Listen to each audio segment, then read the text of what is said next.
Good afternoon, good evening, everyone, as you log on. Welcome to the Upper Midwest Rare Epilepsies Conference. We're going to give a few more seconds here for people to log in and to join us, and then we will get started.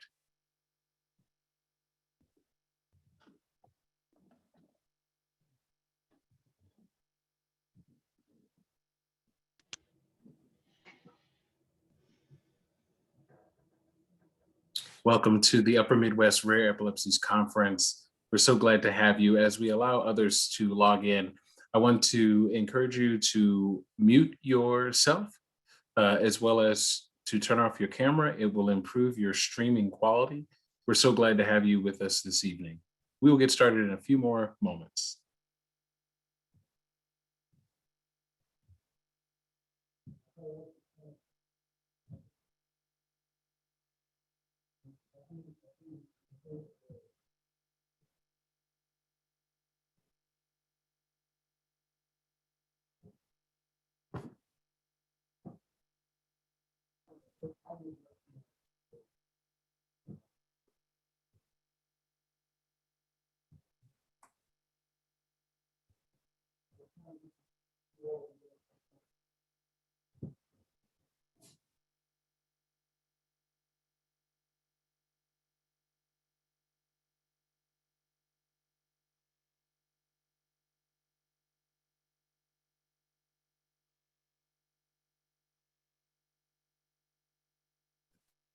And good evening to you as you log on to the Upper Midwest Rare Epilepsies Conference.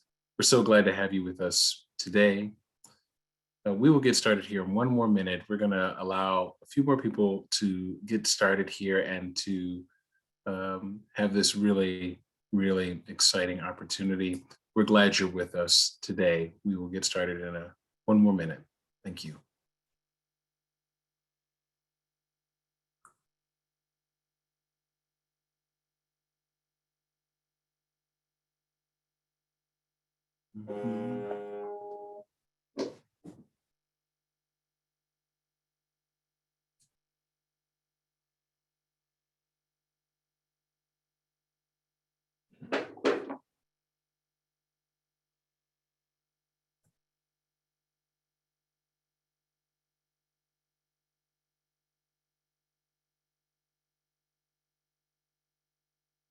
Good evening, everyone. My name is Glenn Lloyd, and I am the Executive Director of the Epilepsy Foundation of Minnesota.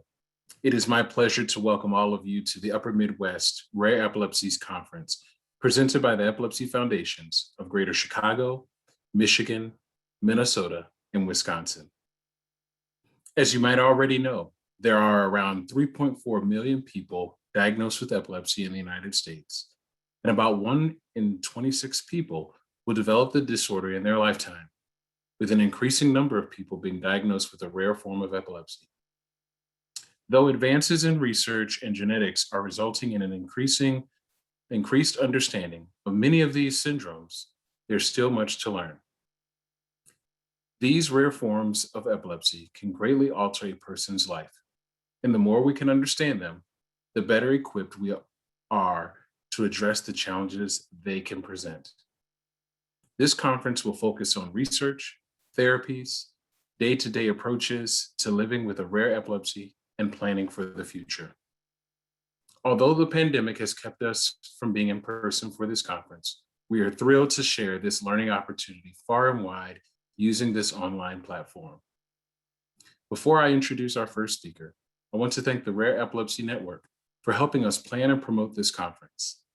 The Rare Epilepsy Network, also known as REN, works with urgency to collaboratively improve outcomes of rare epilepsy patients and families by fostering patient-focused research and advocacy. REN includes over 70 rare epilepsy organizations and broad epilepsy stakeholders committed to this common mission. Thank you, REN. Now I'm pleased to introduce our first speaker for the session titled, From Labs to Lives, How Epilepsy Research is Improving and Saving Lives.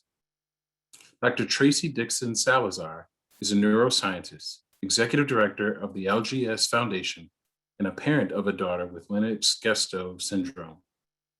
She will discuss what led her to become a neuroscientist and review how basic research on the cellular and molecular mechanisms of epilepsy reduces mortality and promotes improved quality of life.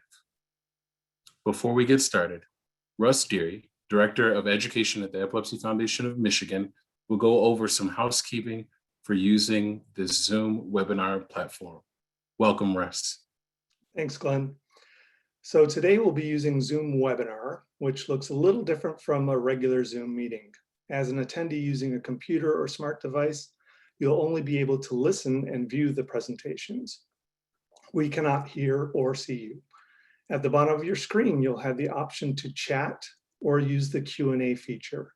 Please use the chat feature for any comments you'd like to make or resources you'd like to share that relate to the topic being discussed. And make sure that your chat is set to all attendees and panelists so everyone can see your comments. If you think of any questions during the sessions, please use the Q&A feature, and we'll do our best to answer as many of the questions as possible at the end of each presentation. As an attendee calling in from a telephone, you'll only be able to listen to the presentations. Now I'm happy to hand it over to Dr. Tracy Dixon Salazar to get us started for our very first session tonight, From Labs to Lives, How Epilepsy Research is Improving and Saving Lives. Welcome, Dr. Dixon Salazar. Hi there, thank you so much for having me. I'm gonna share my screen here. Go. Great. Can you see that? Yep. Excellent. So thank you guys for having me. I really appreciate being here.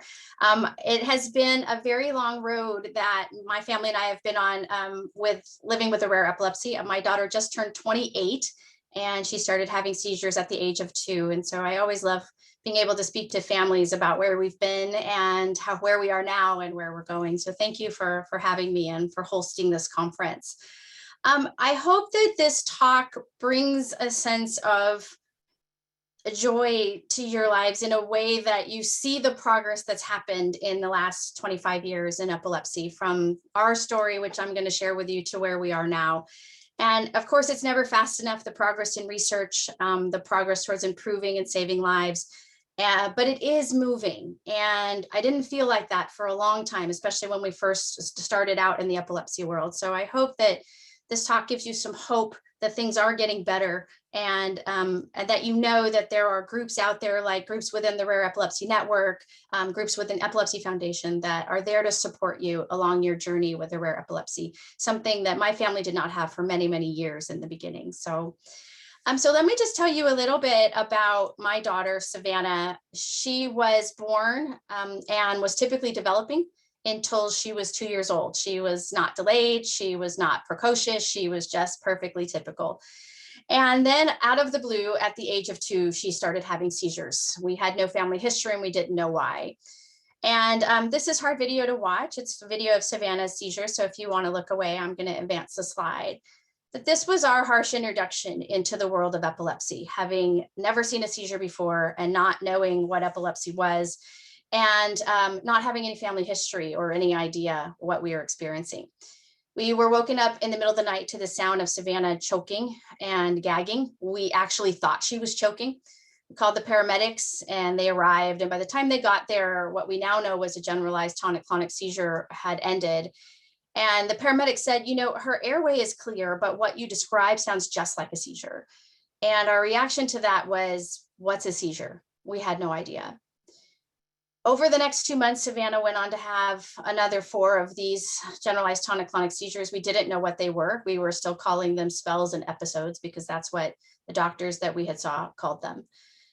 And then she went 6 months without having any. And we thought, phew, we dodged a bullet here. We, you know, whatever it was, the word epilepsy and seizures those words were never brought up. Whatever it was, it's gone now. And unfortunately, we were wrong. At the age of 3, they came back, and they came back with a vengeance. She started having multiple seizure types, like the myoclonic jerk you just saw here. And she started having atypical absence seizures, like you can see here, where she would stare and seize and maybe have some myoclonic episodes in there. At one point, she was having 6 different seizure types, and from the age of 3 until she was much older, the age of 18, she had seizures every day. A good day was 5 to 10 seizures. A bad day was 100 seizures, too many to count. I stopped counting. And our journey was horrific during that 16-year period. What's today, Mom? Back then, 22 years ago, well, 20, unless she's 28, 26 years ago when she was 2, this is really all that we knew about LGS. And she hadn't been diagnosed with LGS at this point, but this is what we knew. We knew that it consisted of multiple seizure types, of a slow spike and wave on the EEG, and cognitive impairment. And we knew that LGS could be caused by a series of issues. We also knew back then that, for the causes of LGS, about 70% had an associated structural abnormality as seen on the MRI.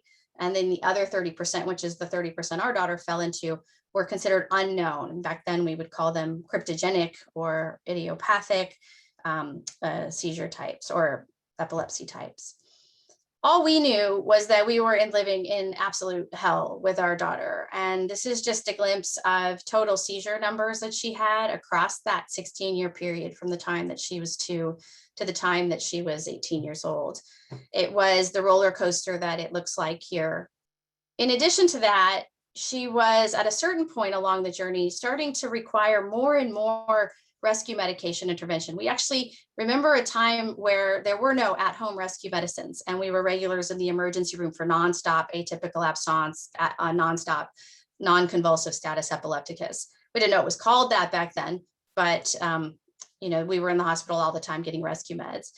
And then at-home rescue meds became available to us, and she was requiring more and more and more of those. At a certain point, towards the time of her late teens, she was getting rescue meds anywhere to be between 2 to 4 times a month, weekly for the most part, and she really just wasn't doing well. Savannah was actually not diagnosed until with LGS until she was 5 years old, where those features showed up. And we now know, we didn't know this back then, that the LGS is something that evolves over time. It's not something that she was born with. It's something that appears after seizures have been going on for so long while a child is still developing and they remain uncontrolled. I like to sometimes bring up, it helps me to remember what it was like back too, but I like to bring up this testimony that I gave back in 2012 when Savannah was about 16, 17 years old. And it was to the Institute of Medicine. They were going to be writing a report on epilepsy across the spectrum. It was a really big deal in the epilepsy field. We'd never had anything like this before. But this was really a snapshot of what our lives were like. And I was charged in 2 minutes to explain to the panel who were writing this report of doctors and patient advocates and researchers and government officials what it was like living with epilepsy. So I'd like to just share those 2 minutes with you now. And I think many of you are living this as we speak, so it won't be any surprise to you. So this is what life was like living with epilepsy for the past 15 to 17 years, since she had started. Medical, she had had more than 27,000 seizures at that point. It had taken her 3 years to get a diagnosis. Initially, they didn't want to label with the words seizure and epilepsy because they were afraid they were going to follow this typical child for the rest of her life and stigmatize her. So it took us 3 years to get the epilepsy diagnosis. And it's the same time that we got the LGS diagnosis. But that was despite having seen 7 neurologists, including neurologists who specialized in epilepsy. We had tried and failed 26 different treatments, including medications, diets, devices, and alternative therapies. And despite our best efforts, we still did not know the cause of Savannah's seizures. Financial. At that time, her monthly drug regimen was costing about $1,600 a month. She had received Diastat, which was the only drug available on the market back then, 7 times in that month so far, and at each syringe was $183. She had been hospital 11 times across this time period, and the last stay that she had cost $53,475. For our lives. In that year, she had been absent from school 41 out of 121 days. It was very uncommon for her to make it in school on a regular basis. For all 12 years that she had been in school, she had had an IEP. The number of years that we as her parents had to fiercely advocate for her to have an IEP, 12. And the number of minutes in a day that we could leave her alone, 0. And then there were the issues that we faced with family that were a lot harder to quantify. How many times I had been late for work that week, 2. How many times my husband and I had been on the brink of the divorce just since all of this craziness with epilepsy had started, at least 3. The number of times that I personally had been clinically depressed, at least 5. And other factors such as the number of times something got canceled in our lives. And I'm not even talking about vacations. We didn't take those. I'm talking about trips to the grocery store, trips to the doctor, trips anywhere were frequently canceled. And then the number of times that Savannah nearly passed away as a result of her seizures, or aspiration pneumonia as a result of her seizures, or injury or other infections. What I needed to know in the beginning when we first started on our journey was, why didn't we get the epilepsy diagnosis faster? It didn't make any sense that doctors didn't want to call it epilepsy back then when that's clearly what she had. I think censoring actually wasted time. Why didn't we know that 1 in 3 people back then had intractable epilepsy? All the messaging early on was that Savannah could go on to live a normal life and we just needed to get control of her seizures. And yet that was not the reality that was playing out in front of us. How come we never knew in the beginning that there were different types of seizures? I have hours of video footage trying to capture a big seizure of Savannah having a seizure because I didn't know that all of these little twitches and stares that she were having were other types. I didn't know that I was going through a grief cycle, and my whole family was, and we were grieving the loss of the normal life that we had. And we were grieving the loss of having a healthy child. And so for years, I thought I was going insane because I didn't know any of these things. And the public really didn't understand. One of the worst memories I have is one of my daughter having a seizure on the soccer field, where everybody stopped to stare at her having the seizure. And I picked her up to shield her behind me because I couldn't handle the glares and the mothers grabbing their children to hide them behind them. The public just didn't understand this disorder. And 15 years later, when I gave this testimony, what were the things that I needed to know now? Well, I needed to know the cause. Doctors would often say, don't know the cause of epilepsy, but thankfully we can treat it anyway. And that just was not the case with our epilepsy. We needed help. We had gone into so much debt and second opinions that we were drowning in the costs of our daughter's healthcare. We needed doctors and therapists and teachers that didn't give up on us. There were doctors and therapists who said, I'm sorry, there's nothing more that we can do for your child. And that's the worst feeling in the world because we just can't give up. And so we needed doctors that would stick with us. And we needed help. Epilepsy, as so many of you know, it impacts every aspect of your daily life, the person who has it and the people who are caregivers and are a part of the family.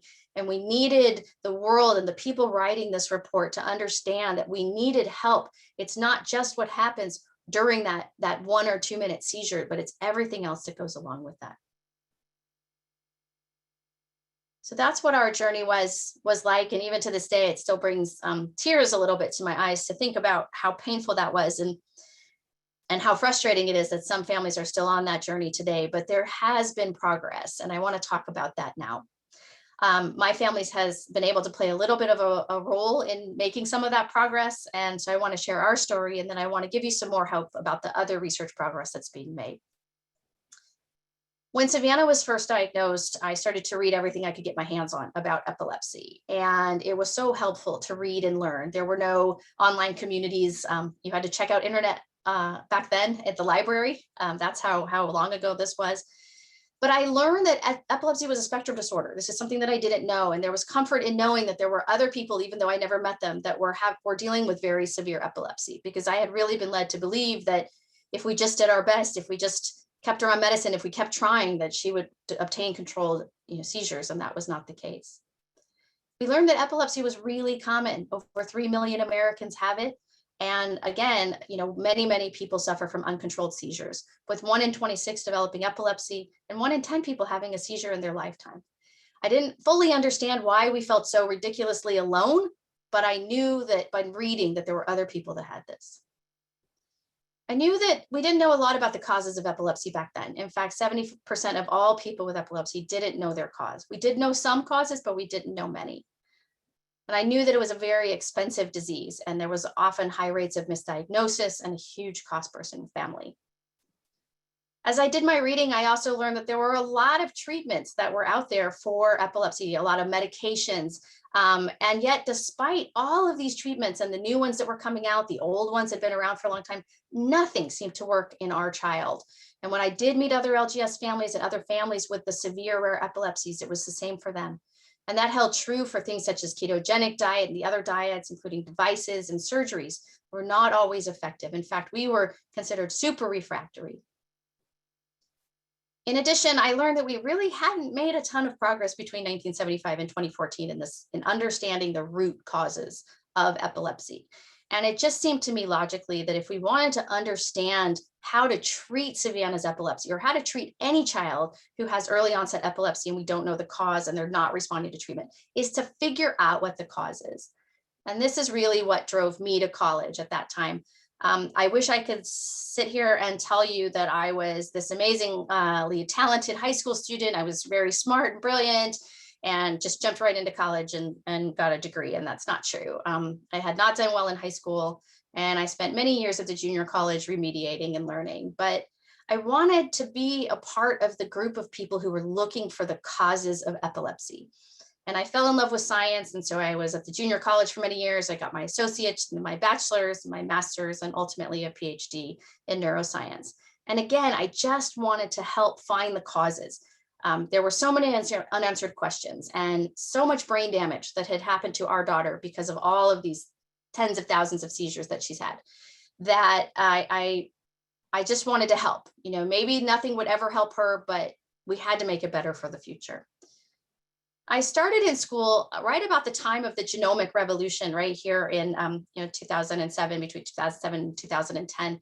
Started going to school and learning about genetics. And I remember the first time I learned about Gregor Mendel and his genetic pea plant experiments. I thought this is something that could actually explain why a child is healthy one day and then has seizures the next. Maybe there's something genetic. Really fell in love with genetics at that point. And very shortly thereafter, there was an explosion with next generation sequencing, where we went from being sequencing single genes in the laboratory, which is something that I did early on as an undergrad, to being able to sequence many, many genes all at one time. I think many of you now are familiar with whole exome sequencing and whole genome sequencing with gene panels, but that was not the case back in 2010. And so we have come a long way. Here's that same graph showing that there have been so many genes that have been found using exome sequencing and gene panels, especially genes that are associated with the severe epilepsies of childhood, or the DEEs, the developmental and epileptic encephalopathies, of which LGS is one of those. And there are now more than, the latest estimates are more than 500 genes that cause epilepsy that are associated with it in one way, shape, or form. And there's just been an explosion in the number of genes that have been found, which is so important because now we have targets that we can identify to help. So just a little bit more information about genes. There are quite a few single family genes. You know, it used to be back in the days, the early days of science and genetics, that genetic meant inherited. Genetic does not mean inherited anymore. It is not perfectly inherited. Yes, you can have a genetic disease, but doesn't mean you got it from your mom or dad. We know that because mutations can arrive spontaneously in the child after the sperm and egg come together. And so it's very important to know that. But in the beginning, we thought that because there were so many family epilepsies that we had found a lot of genes in epilepsy. And so genetic really became synonymous with inherited. And that's not true anymore. There are a lot of single gene epilepsies, especially ones that cause structural or metabolic disorders. There's well over 500 of these now, where you would see malformations or chromosomal abnormalities.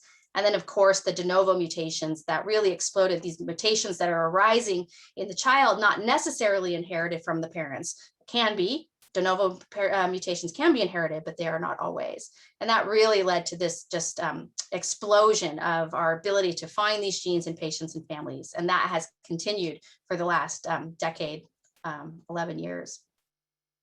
So whereas we didn't know the cause at about 70% of people with epilepsy, there's actually some new figures that just came out in a paper that just came out in the last couple of weeks, saying that is now down to 50%. We believe we know the cause in half of people with epilepsy. So that is an improvement, and we're only getting better and better at this as time goes on.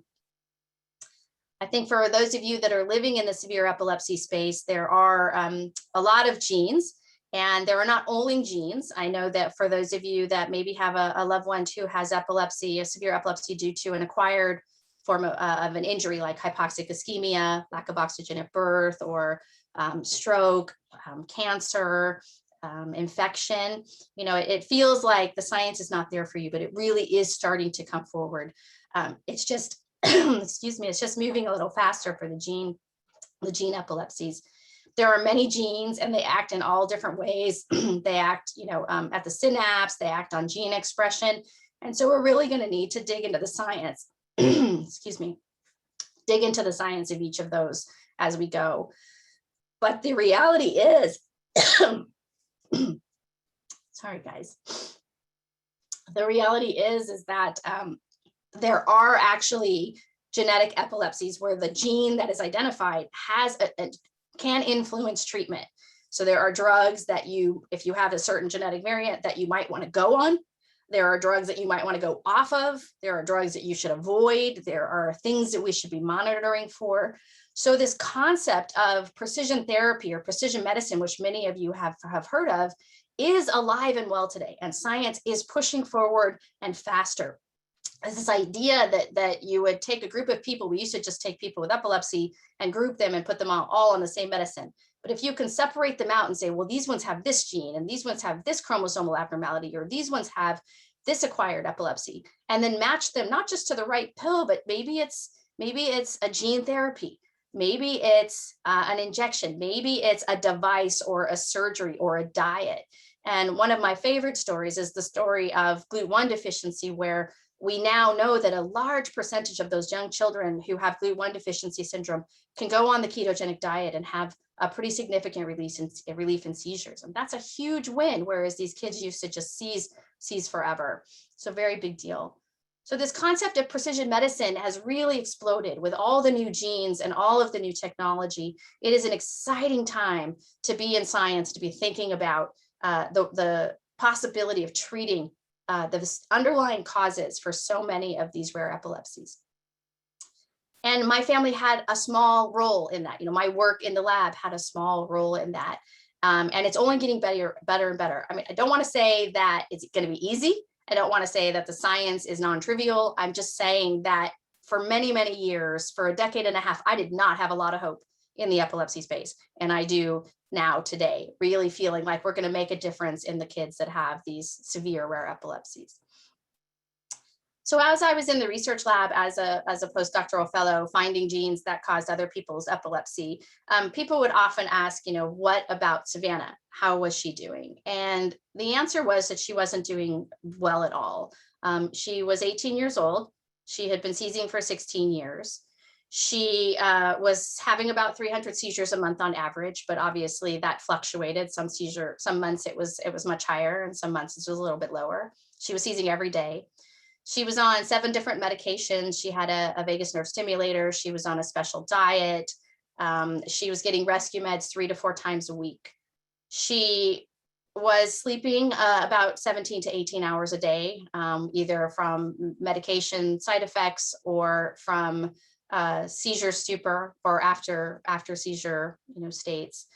And she was really struggling to get her words out. She really just didn't have much of a life at all. And so I was talking to my postdoctoral advisor, and he said, we should sequence Savannah in the research lab. I remember this was 11 years ago, so this was not very common back then. It was still very experimental. And so we did. We sequenced Savannah in the lab that I was in, and she was the first what we called sporadic patient who we sequenced, who didn't have a family history of epilepsy. This is before we really knew about de novo mutations. And we sequenced her DNA. We did whole exome sequencing on her. And initially, when my job was to analyze the DNA, so that's what I did for her as well. And initially, when we did the research on her, we found absolutely nothing. There were a few known epilepsy genes at the time. She didn't have mutations in any of those. There were no candidates that looked like they were better than any others. And so we did what I still to this day call crazy mother analysis, something that's just starting to be used now in science. But I took the 300 rare unique variants that all of us are walking around with. Savannah has her rare unique ones, and we all have ours.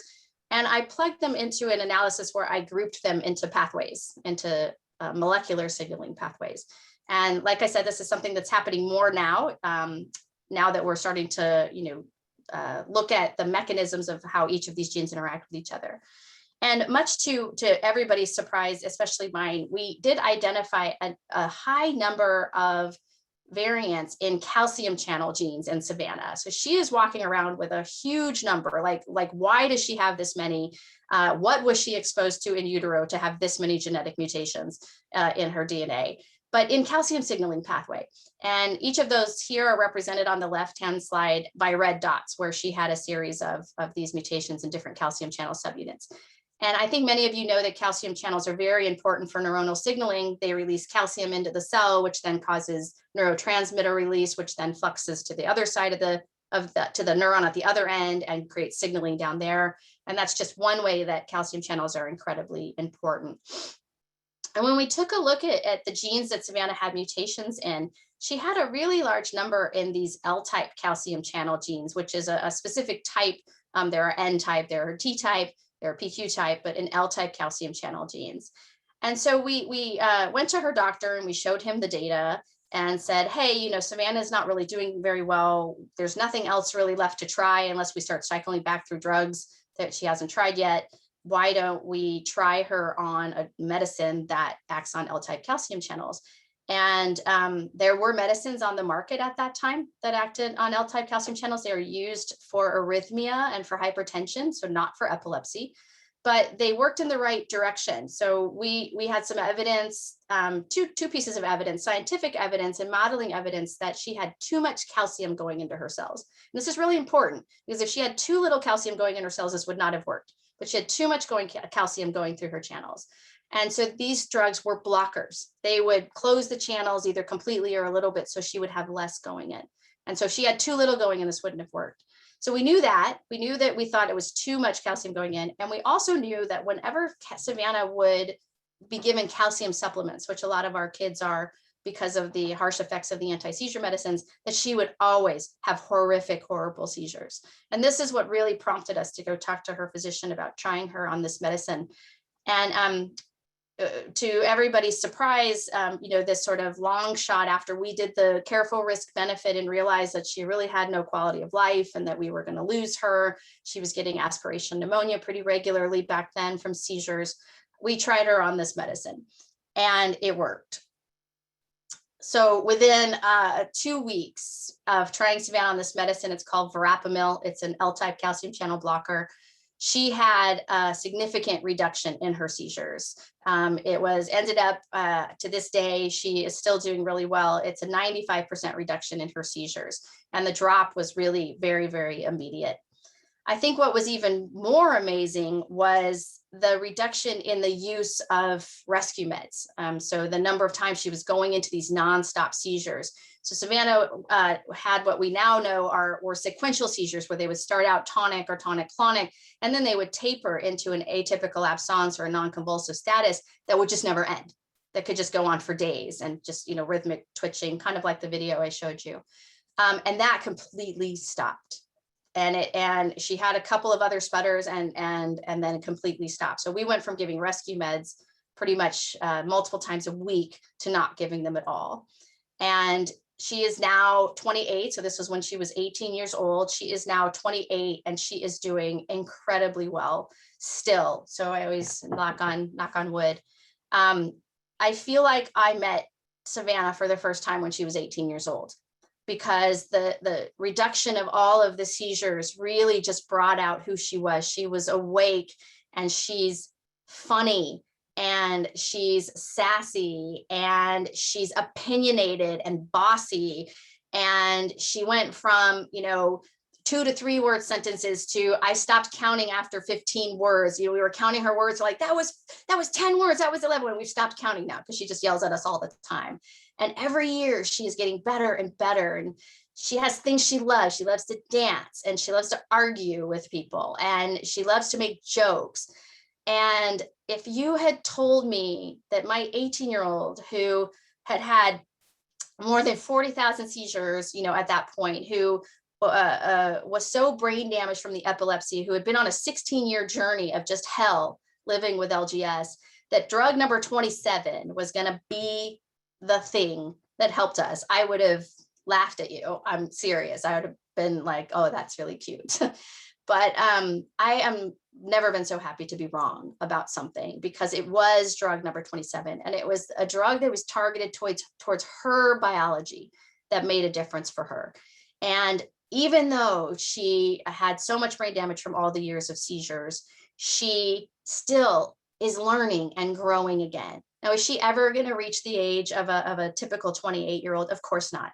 She still operates at, anywhere between a 2 and 7-year-old level, but she used to operate at a 2-year-old level. She doesn't read or write, but now she can talk and she can interact and she can walk and she toilets herself and she can dress herself if you've got 2 hours and don't care if everything's on backwards. And so I have a short little video here.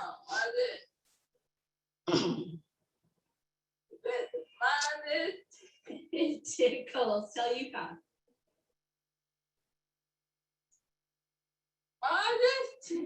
Tickles. This is Savannah. She doesn't spend her day seizing, unconscious. Bye-bye. So we've really just seen this huge change in Savannah, and it's improved our quality of life as well. I know for the first 4 or 5 years after Savannah started to do better, we still didn't leave the house. We call it LGS jail. It was like we were just so conditioned to not going anywhere and not participating in the world, because there were just so many seizures and it was so hard to navigate the world. And she really is doing so much better and is giving us a run for our money as our own parents. So let me talk about what we know about LGS now. I've talked a little bit about, where we were, and I've talked about Savannah's incredible journey and what we've been through. But what do we know about LGS now? And LGS really is a story of all rare epilepsies, because LGS is a syndrome. It's a collection of symptoms, right? And now we're talking about all of these rare epilepsies as it relates to the cause. And there are more than 300 genes that more than 150 genes that predispose to LGS, right? Not everybody who has a certain gene mutation and has seizures will get LGS, but there are so many genes, and then there are so many acquired forms, and there's some early research going on in the acquired epilepsies around anti-inflammatories and things like that to really try to target the causes, right? But LGS is a syndrome. So everybody has LGS secondary to something, whether you have LGS secondary to gene mutation A, whether it's TSC or trisomy 21 or SCN2A or CDKL5, or you have it to an acquired injury, right? Like a meningitis or stroke, or, sometimes chemotherapy can lead to seizures, but everybody has LGS secondary to something. This is what we know today. We are a long way from the umbrella slide. We know that in order to get a diagnosis of LGS, you need to have multiple seizure types, and tonic seizures are present in nearly everybody with LGS. And the other most common types are atypical absence and tonic and drop attacks. There's also a high percentage of non-convulsive status, but multiple seizure types you have to have LGS. You have to have an abnormal EEG, and it's not just the slow spike and wave anymore, right? That was originally the only feature. Now it's this presence of generalized paroxysmal fast activity, which seems to be correlated very much with the tonic seizure state in patients. So both of these features. There also is an age of onset. Usually the seizures begin under the age of 7 in order to see LGS, almost all the time, not always. Cognitive impairment is not required for a diagnosis of LGS. That's why it's in blue here. But it is present in more than 95% of patients with LGS within 5 years of the diagnosis of seizures. So it's almost always present. And this is what LGS is. It's a collection of symptoms or a collection of features. But we are finding out so much more about what causes LGS. This is what we used to know, structural versus genetic. But now we really have begun to break out how it was structural. Is it injury? Is it a congenital brain abnormality like a cortical dysplasia? How much of it is genetic? How much of it is infectious, right? What are the genes? And more genes are being identified that predispose to LGS. So what we've started calling it in the LGS world is pre-LGS, right?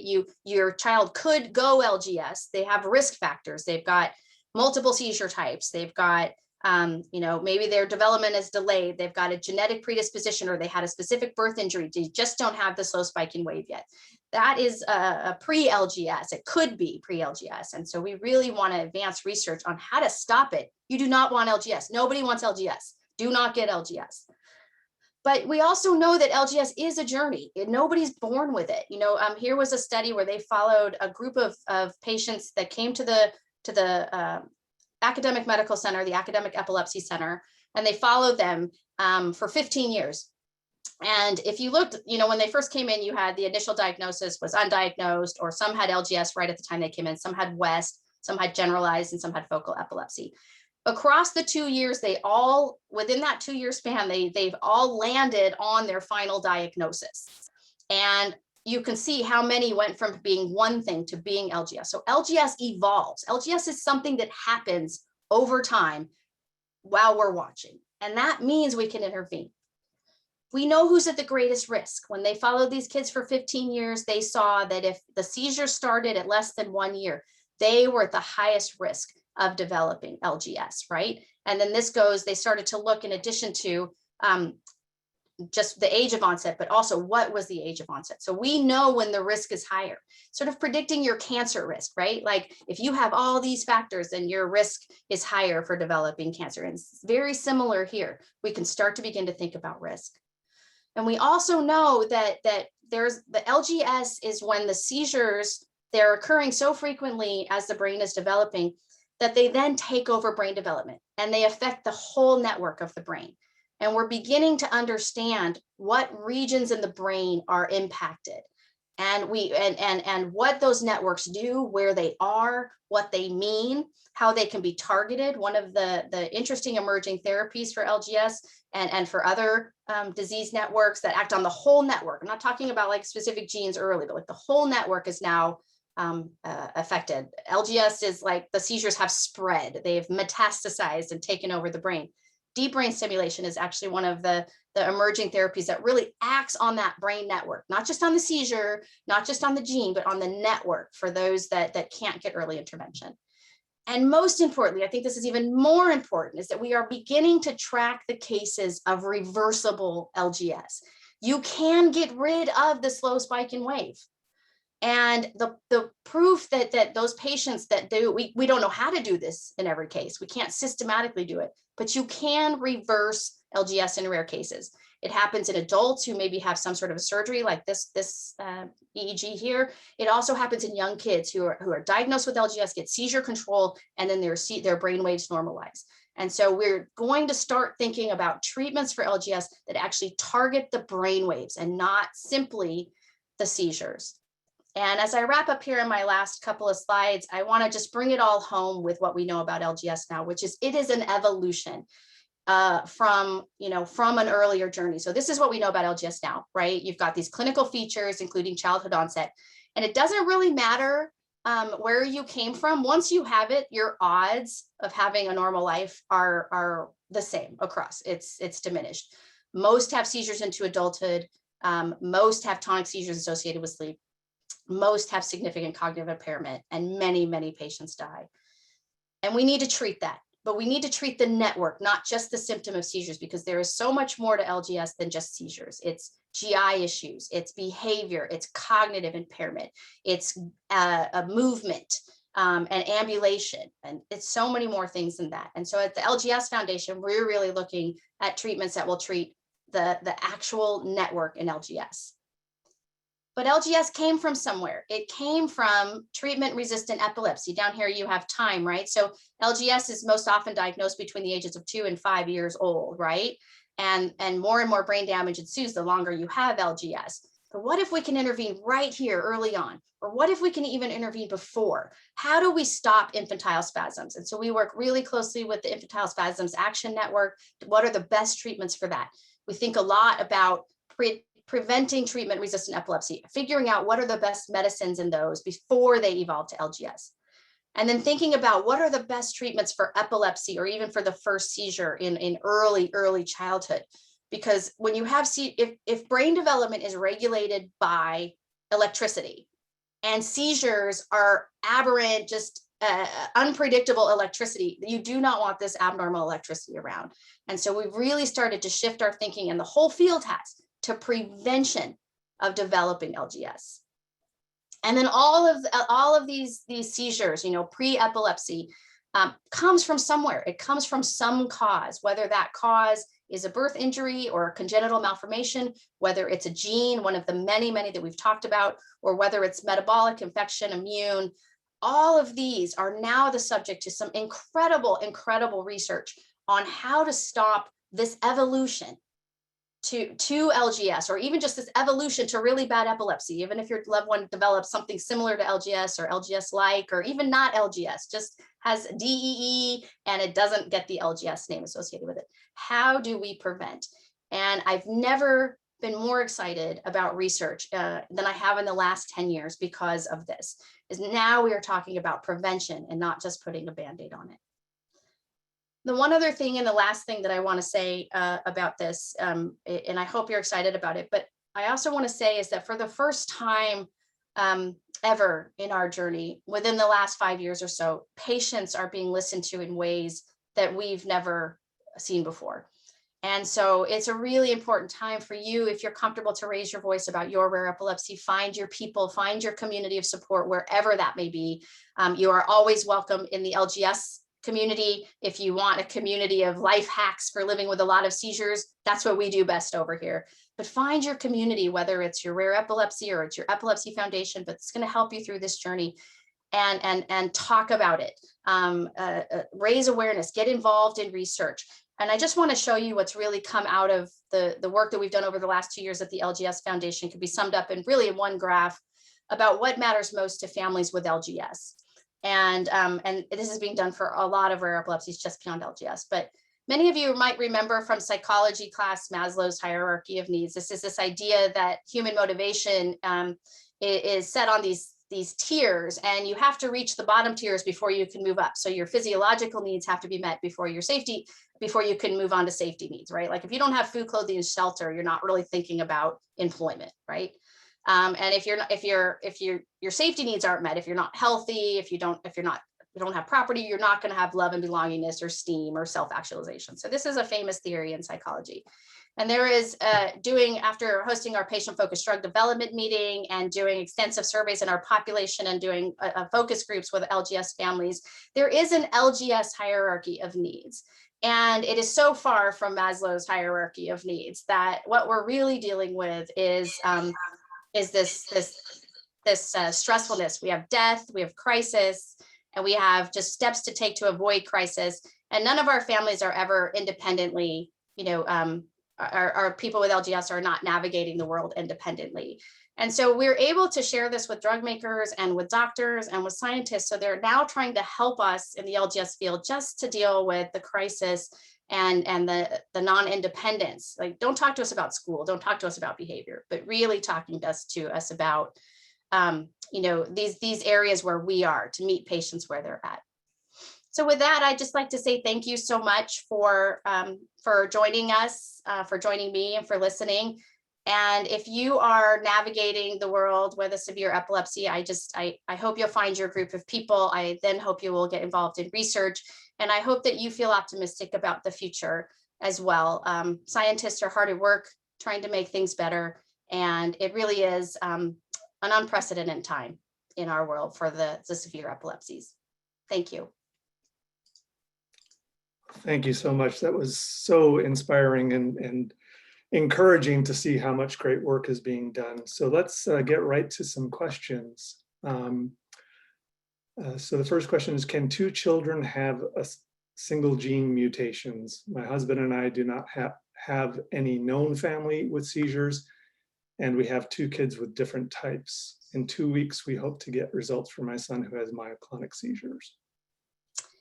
So I think if I understood the question is, can two kids have the same gene mutation, but neither parent be affected?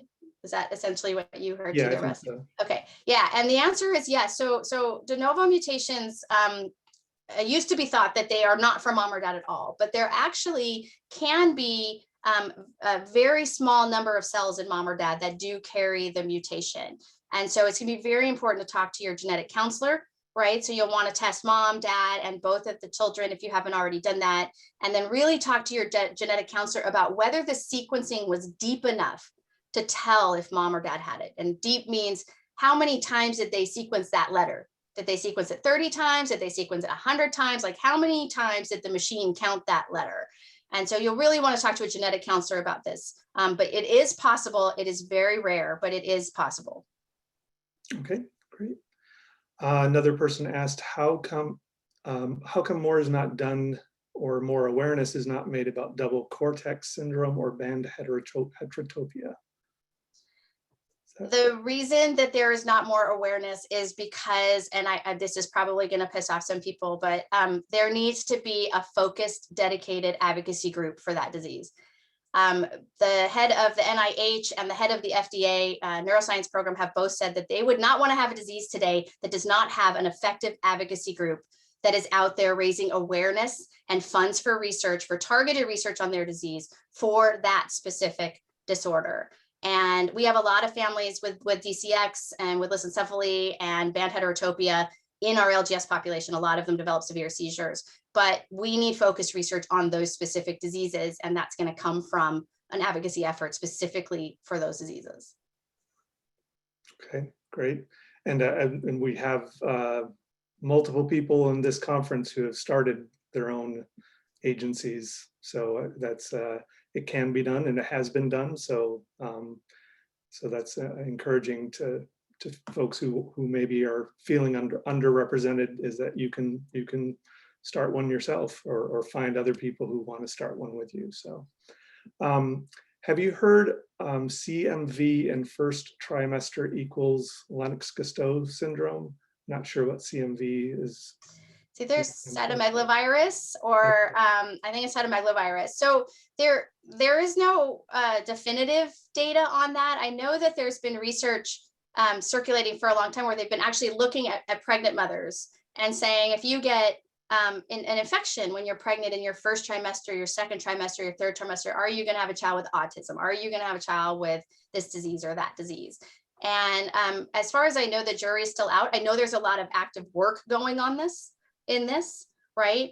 And as it relates to LGS, that's even harder because LGS is not something, does not come from the gene mutation. LGS comes from uncontrolled seizures, right? So you start with like a gene mutation or an acquired insult, and that leads to seizures, and the seizures become uncontrolled, and then that leads to LGS. So that's a really hard question. I would talk to your doctor about that. But the research that I've seen, and this is not my field, I'm not on the latest. I just know we used to do this in the lab when I was working, looking at maternal, the immune system in moms and how that might impact the baby. But there's no systematic reason to believe that one virus over another causes this specific type of LGS. We haven't bridged that gap. Okay. Someone said, my daughter started having seizures at age 8, no developmental delays until around age 10, seizures worsened, and not until her 20s did the doctor use the term LGS. I'm questioning that now hearing this info. I guess, how common is it for people to receive a very delayed diagnosis of LGS? It is really common. The LGS definition has changed quite a few times over the many years. It's been evolving, right, since it was described. And if you didn't have access to EEG, like we didn't get diagnosis of LGS till Savannah was 5, and we had to drive up to UCLA, we live in California, and that's where they had the EEG monitoring unit. Like they didn't have epilepsy monitoring units back then, right? Like they were just becoming a thing. They didn't have one down here where I live in Southern California. So, I think that, if you didn't have access to the EEG, or if an expert didn't read the EEG, or if you had a doctor who really didn't think that the EEG really mattered because it wasn't going to impact treatment, that information may have been withheld. Not ever for any sort of evil or mean reason, right? I mean, I think doctors are doing the best that they can, but there have been many things where we've learned about our daughter by requesting the medical record that were not shared with us. So I always suggest families get a copy of their medical record and read through it and ask questions. Okay. So would LGS be diagnosed while typical seizures are under control with medication, but infantile spasms or West syndrome is still being treated?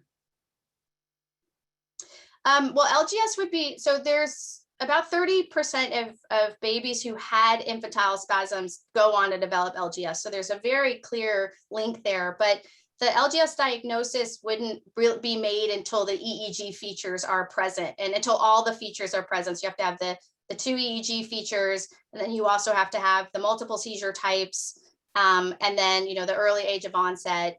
And the seizures are often refractory, and then you get the LGS diagnosis. I have heard doctors say a lot, though, that they look like they're going LGS.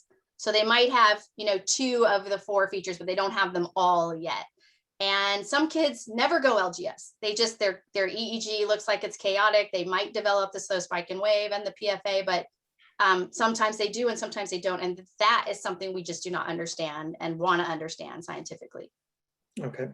Another parent expressing frustration with having been through 6 different doctors, not knowing what's causing the epilepsy and just feeling like it's just, well, let's try another medication and not trying to get to the root cause. Just general advice for parents and caregivers who are frustrated when they're not able to, when doctors aren't able to provide a cause, and I guess what suggestions on managing that frustration and steps you can take to try and get to the bottom of it.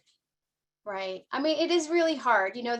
We're limited by science and medicine right now in some ways, right? So even if you get your LGS kid to the best doctor in the world, right, and you have unlimited funds and you get in early, we don't systematically know how to stop LGS in people, right? Or to reverse it or to prevent it from getting worse. So, but we do know that what science can do. We do know that if you haven't had genetic testing yet, right? So if the loved one is a child and they've developed epilepsy very young and there was not a birth injury, right? So genetics can't really help with if there was lack of oxygen at birth, or if there was a stroke or in early life, if there was an infection. If those are the causes, then genetic testing won't help you. If those are not the cause and you don't know the cause, whole exome sequencing is really important to be done. And I'm happy to share my email. If you want to contact me, I could give you more information. I'm sure Russ and Glenn can tell you more about whole exome sequencing, as can the Rare Epilepsy Network, how to get that. But you really, if you don't know the cause, then it's really important to get genetic testing, find the cause, because there is a chance that there might be a treatment if it's genetic. Now, most people are not going to have that, because now here's where we're limited with science and medicine. New developments are happening every year. So you don't want to be behind the curve, but you also now find yourself, okay, I know the cause. My child had a stroke at birth. Now what do I do? And now you've entered the game, that the waiting game that all of us have, which is where you just try treatment after treatment. And it's so frustrating. And sometimes it seems like there's no rationale to the treatment we're trying. And I have been there. And all I can say to you is, I know that the odds of your loved one responding to the next therapy, whatever that is less than 3%, but it is not 0. The odds of them responding if you do nothing are 0, but the odds of them responding if you do something are not 0. And we know that our children are at higher risk of SUDEP when when they go long periods without, changing their medicines and trying to get their seizures under control. So do what you can to fight. It's exhausting. And if you want to come into the LGS community where we try to help each other through this, it sucks. Like, this is not a good answer. This sucks. But this is where science and medicine are today. And that's why me and the people at the LGS Foundation are just so adamant that the next generation, it has got to be better. We have got to fight for cures and better treatments. Right. And in your example of, was it the 27th? 27. Yeah, it was treatment number 27. Yeah. So yeah, keep at it. And I've certainly come across many examples where it's that 10th or 12th or 13th medication that is the one that works. And so even though that oft cited study is discouraging, it can it can happen. So thank you so much, Dr. Dixon Salazar, for an excellent discussion, excellent presentation, and a great way to kick off this conference. We're going to move on to our next session, and I'm going to hand it off to Aisha Akhtar, who is with the Epilepsy Foundation of the Greater Chicago, to introduce our next session. Thanks, Russ. Hi, everyone. Good evening. Thank you for joining. For those of you who have just joined, welcome to this amazing conference on rare epilepsy. So I'm the Director of Education for the Epilepsy Foundation of Greater Chicago. And I guess this is a perfect segue into our next panel, talking about what to do when nothing else works. So our next session is actually titled, No Stone Unturned, What to Try When Nothing Has Worked. So this panel of speakers includes Dr. David Burdett, an epileptologist from Spectrum Health in Grand Rapids, Michigan. He will speak for 20 minutes. And then we have Dr. Peter Warnke, a neurosurgeon and researcher from the University of Chicago Medicine, who will also speak for about 20 minutes, and each of them will go through their slides. And then we have a parent who will like to share her story with you. Her name is Kim Kelsey. Together, everyone is going to discuss complementary and experimental therapies, novel applications of existing therapies, and also approaches on managing drug-resistant epilepsy. So now I would like to turn it over to Dr. Burdett. And a reminder, please keep adding your questions in the chat. Thank you.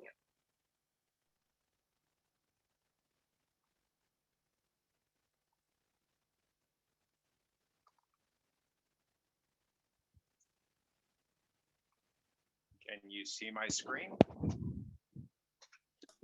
Yep. Yes. Beautiful.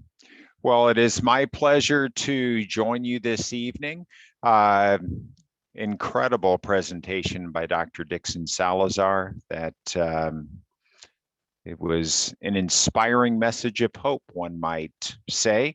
And to piggyback on that, when we are confronted with the rarest of epilepsies, I like to think back to the Churchillian quote from 1941, where in talking to a group of school children, he said, never give in, never give in, never, never, never, never, in nothing great or small, large or petty, never give in, except to convictions of honor and good sense.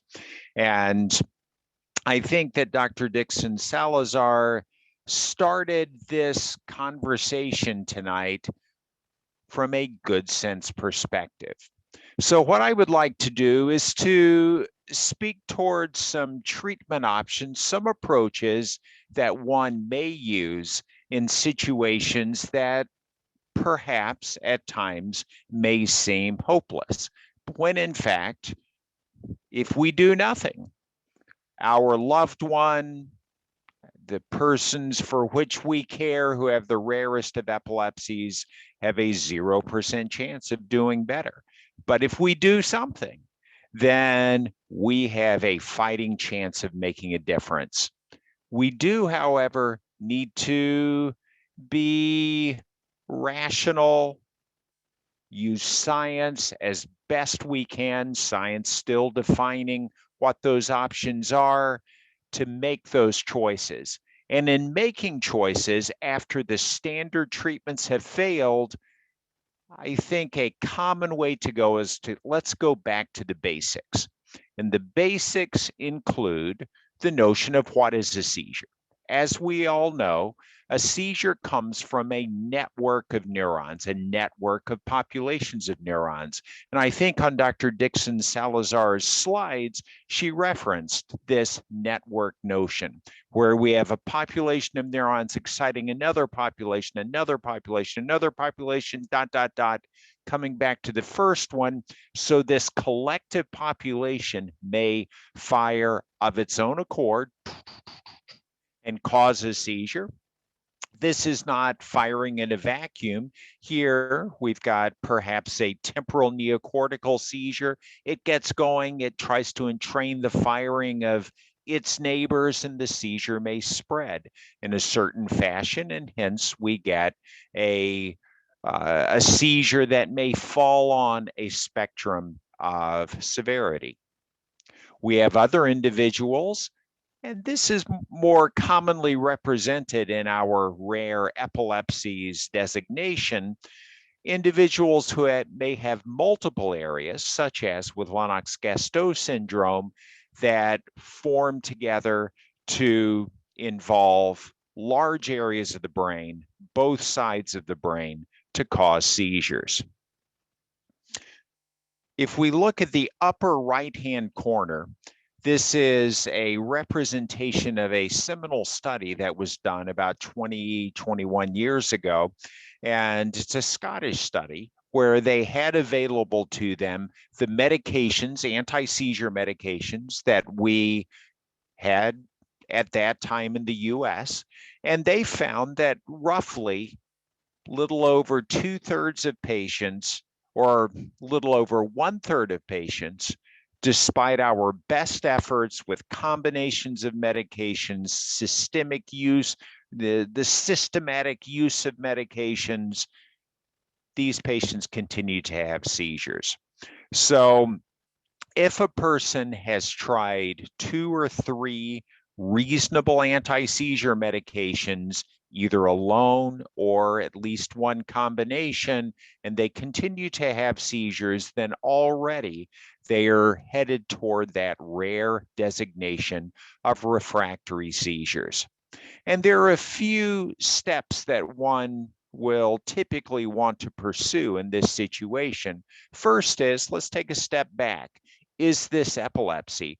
Perhaps this individual has a mimicker of epilepsy, a sleep disorder, fainting episodes or syncopal episodes that are being misinterpreted as seizures. Perhaps this person has a certain syndromic form of epilepsy. I believe Dr. Dixon Salazar mentioned the SCN1A mutation and associated Dravet syndrome. We know that certain very potentially effective anti-seizure medications for some forms of epilepsy actually exacerbate Dravet syndrome associated seizures. So perhaps an individual is not on the right medication. How we're going to figure this out is to pursue inpatient video EEG monitoring or outpatient video EEG monitoring. And this is often achieved or obtained through an epilepsy center. The National Association of Epilepsy Centers has level 3 and 4 designations. These are the highest designations, and many individuals with rare forms of epilepsy will appropriately see physicians, see epilepsy specialists and other providers at these epilepsy centers. So with this as a backdrop, I'd like to present 3 cases, 3 individuals who had rare forms of epilepsy that different approaches were taken with success. This isn't going, we can't extrapolate from this to everyone, but it is to further this message of hope that if we continue to strive for freedom from seizures, or at least a significant reduction in seizures, as we heard Savannah achieved with Varapamil, then we are getting ahead of the game. So this is a 27-year-old individual who had refractory seizures as a young child. He had infantile spasms. We heard mention of West syndrome, often going to Lennox-Gastaut syndrome. He fortunately did not. So he had a typical treatment for his West syndrome in the form of ACTH, and then went seizure-free for a period of time. Unfortunately, at the age of 12 years, his seizures recurred. He does have an underlying, rather rare brain abnormality called polymicrogyria. We are all aware of the gyri, those grooves, and the anatomical appearance of the brain that gives it its unique appearance. And these gyri and sulci occasionally, in some individuals, may be too few, in which case they may have pachygyria, so too large of gyri, or they may be too many, in which case one may have multiple, micro, small gyri. And when someone has polymicrogyria, there's an inherent fragility to those neurons, and it predisposes that individual to developing epilepsy. And alas, epilepsy appeared at the age of 12 years, and a rather devastating epilepsy, where every 2 weeks would have seizure clusters, frequent isolated seizures, and despite multiple trials of multiple anti-seizure medications, there was no success. Dr. Dixon Salazar also mentioned a phenomenon of sudden unexpected death in epilepsy. Individuals who have frequent uncontrolled seizures are at risk for this most scary of phenomena. So in order to pursue other treatments, he underwent stereotactic EEG monitoring. So implantation in a stereotactic fashion of depth electrodes in strategic areas of the brain to determine what portion or portions of the brain were producing seizures. And what we found was the majority of the seizures were coming from the underside of the right temporal lobe, with fairly frequent independent seizures coming from more toward the back of the right hemisphere, and some others from a deep part of the brain called the insula. He underwent resection of that most active area, did well initially, but inexorably seizures returned, fortunately at a lesser frequency, but nevertheless not where we wanted to be. So it's back to the drawing board. What can we do to make a more substantive improvement? And our thoughts turned to responsive neurostimulation. Dr. Dixon Salazar mentioned 2 forms of what we call neuromodulation, where a device is implanted, and this device is designed to introduce judicious amounts of current into the brain, which, as she referenced, works by electrical activity, and to have one of 2 effects, actually 2 effects. One of those effects is an acute disruptive effect on seizures. A second is to train the brain not to have seizures, a long-term neuromodulatory effect. She had mentioned DBS and VNS. He had an RNS, and was the second person in the US to have a deep nucleus targeted deep in a part of the brain called the thalamus. And since that time, he has had a greater than 90% reduction in seizures. So this would be using an existing technology to target an atypical target within the brain.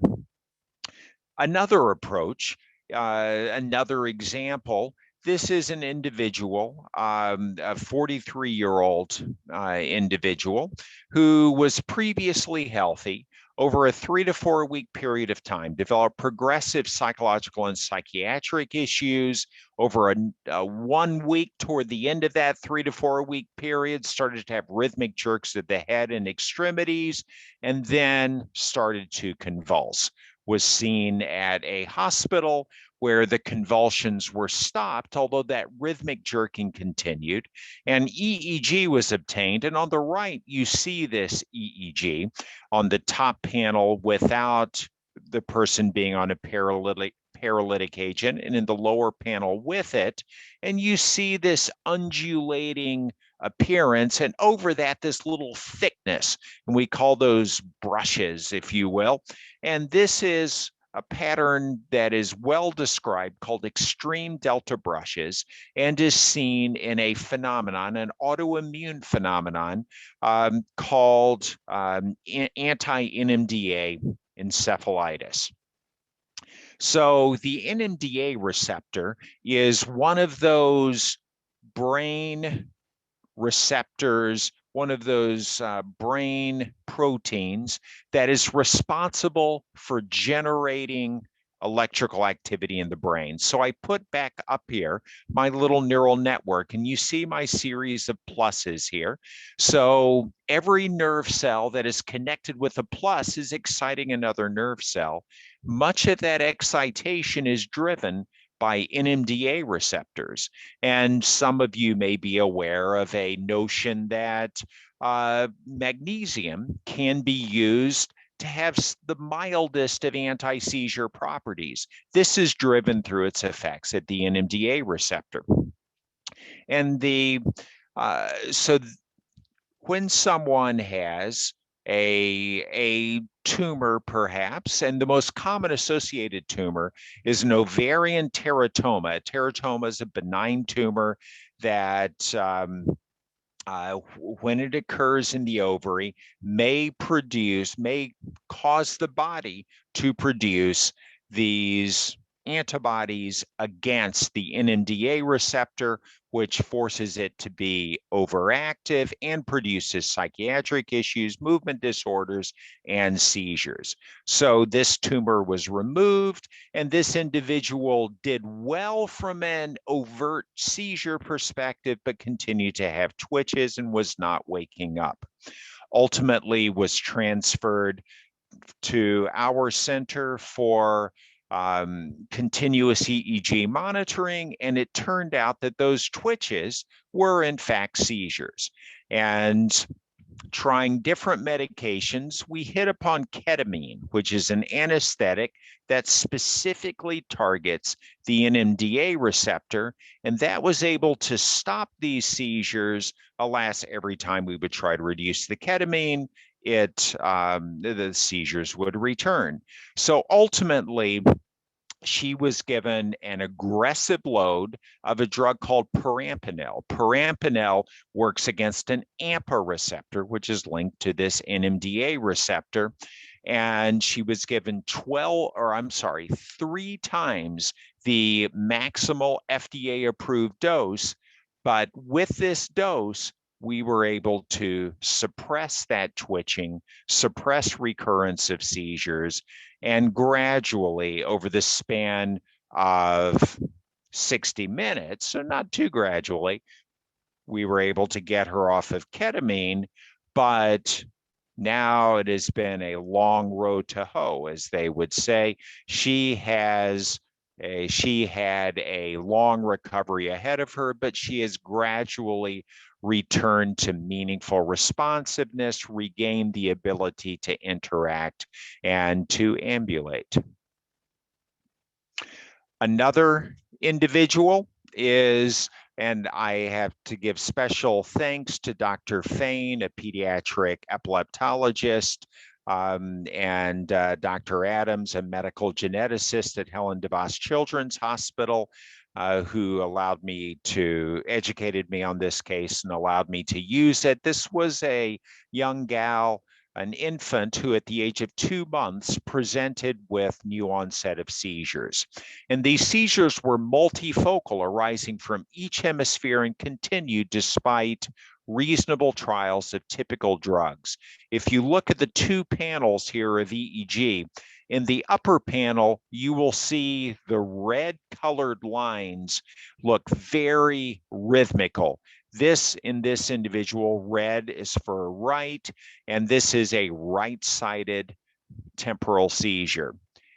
Later on in the study, in the blue lines, we see again excessively rhythmical activity and independent seizure coming from the left. They did an extensive evaluation, and included in that was a test that Dr. Dixon Salazar mentioned, whole exome sequencing. And this revealed a couple of variants that have not heretofore been associated with seizures, but clearly stood out, perhaps in an analogous fashion to Savannah's issue with L-type calcium channels. And this abnormality is one that is linked to a couple of B vitamins. Specifically, she was treated in addition to her anti-seizure medications, which frankly were not working, with a form of folic acid, vitamin B9, that is the biologically active form of it, so methylfolate, as well as vitamin B12. And with that, she had a gradual reduction in and ultimately cessation of seizures. After 6 months, I think it was 6 months, Dr. Fain told me, but within less than a year, her anti-seizure medications were weaned. She remained seizure-free on folate and B12, and she has developed largely normally, although she does have some mild speech delay. So an example of similarly with Dr. Dixon Salazar's daughter, of use of whole exome sequencing to define a treatment paradigm that does not necessarily include anti-seizure medications. My last, I had said I was going to do 3 cases. Alas, I'm doing 4 because I love talking about this stuff, is an 18-year-old who has a history of panic attacks dating back to when she was 2 years of age.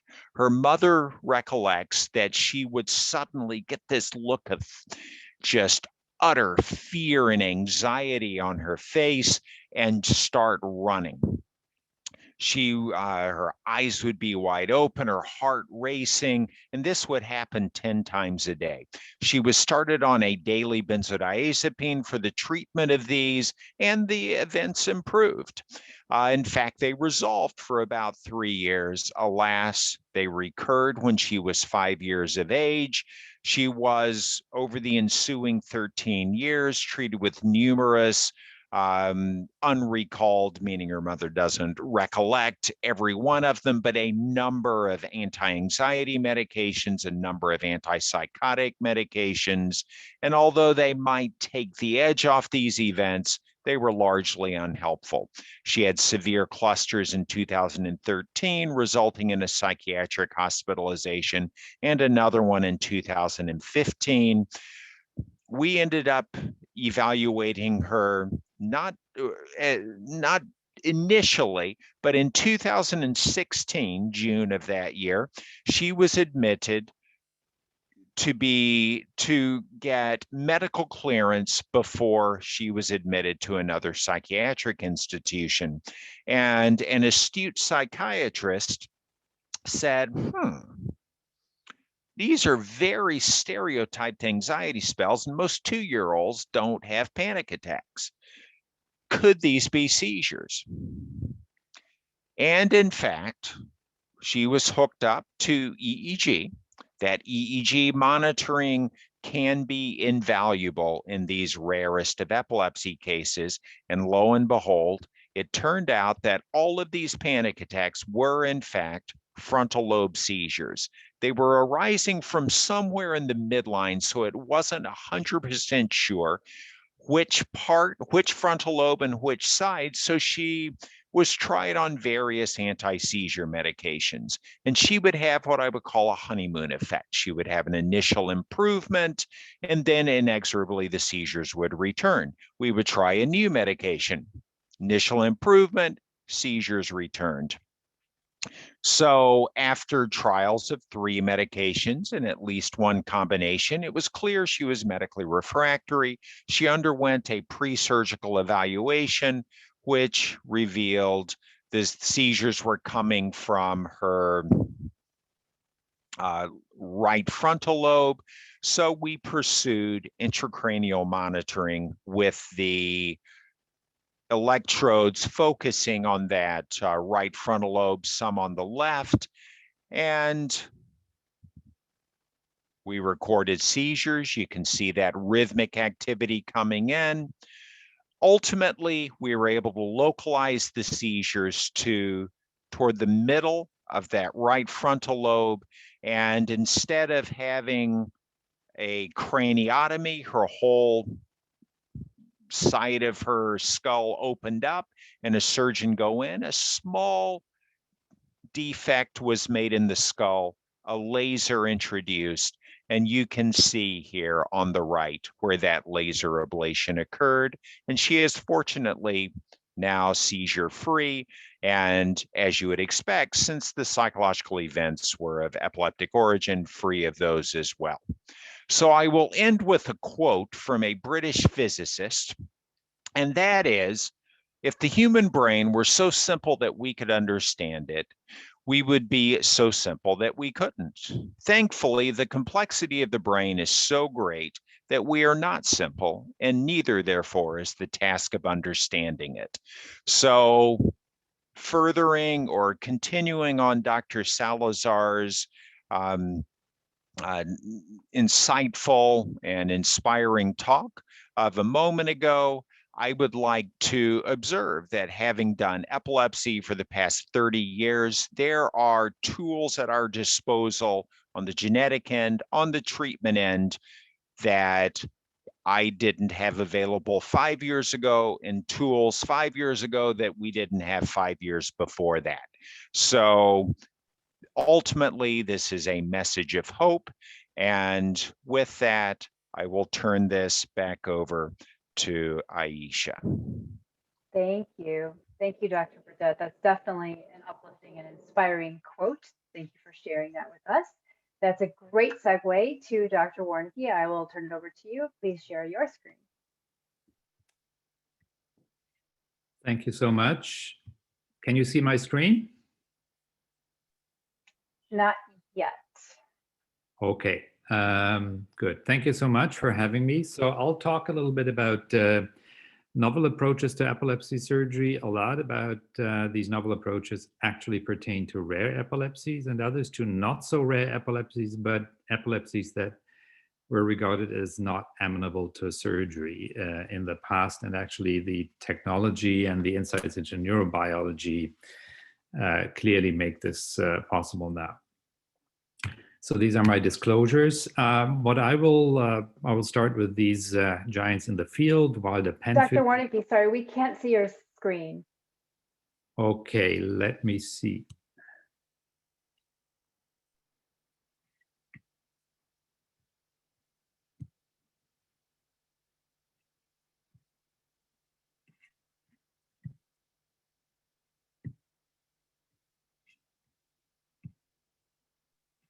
There we go. Okay, we don't. There we go. Let me get my. Okay, let me go to presentation. Okay, good. So I've told you I'll talk about the novel approaches and the neurobiological approaches we've taken. This is a little tour de force for the last 5 years. These are my disclosures.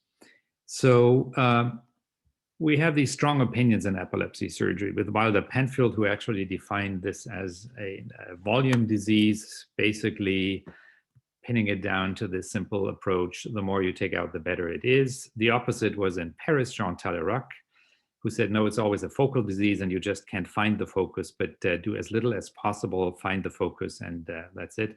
And Lars Lexell, who invented the gamma knife, said, treat the focus first, which is probably the Solomonic view, because most of generalized epilepsies that are amenable to surgery start as focal epilepsies. And if we can find it first, we can stop the process of evolution and actually have a reasonable chance to make the patient seizure-free.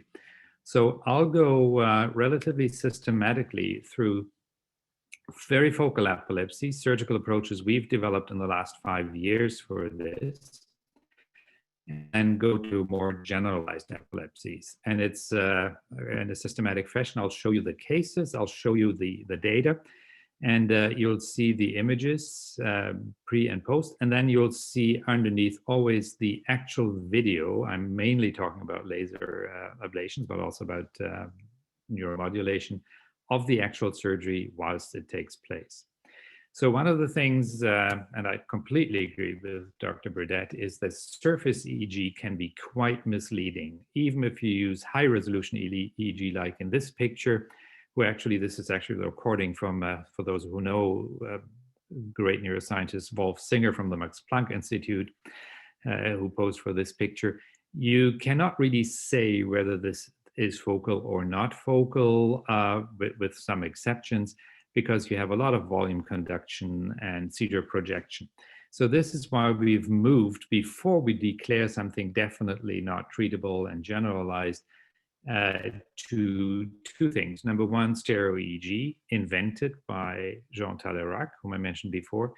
And we use very sophisticated source localization and or magnetoencephalography. And this is a typical example where we actually put in a lot of stereo EEG electrodes and then moved this by analyzing the EEG in a three-dimensional fashion and inverse correlation to find the actual seizure focus. And this is one of our recent patients who had a very complex semiology, as you can judge from where the seizures are reaching into the SMA, who then had a very successful resection based on the actual source localization.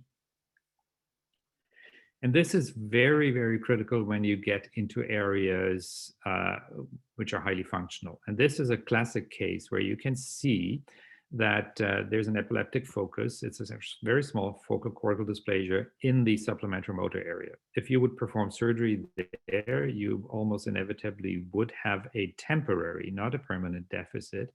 And what you can see on the right here is we basically, using depth electrodes, encircled this focus, made absolutely sure we knew where the borders are electrophysiologically, and then actually stimulated through one of those channels and evoked a seizure and looked what happens if we ablate. And then we performed a laser ablation, which you can see in the center. And this is the typical course that you can see here. Pre-surgery, you see this is a very small, tiny focal cortical dysplasia.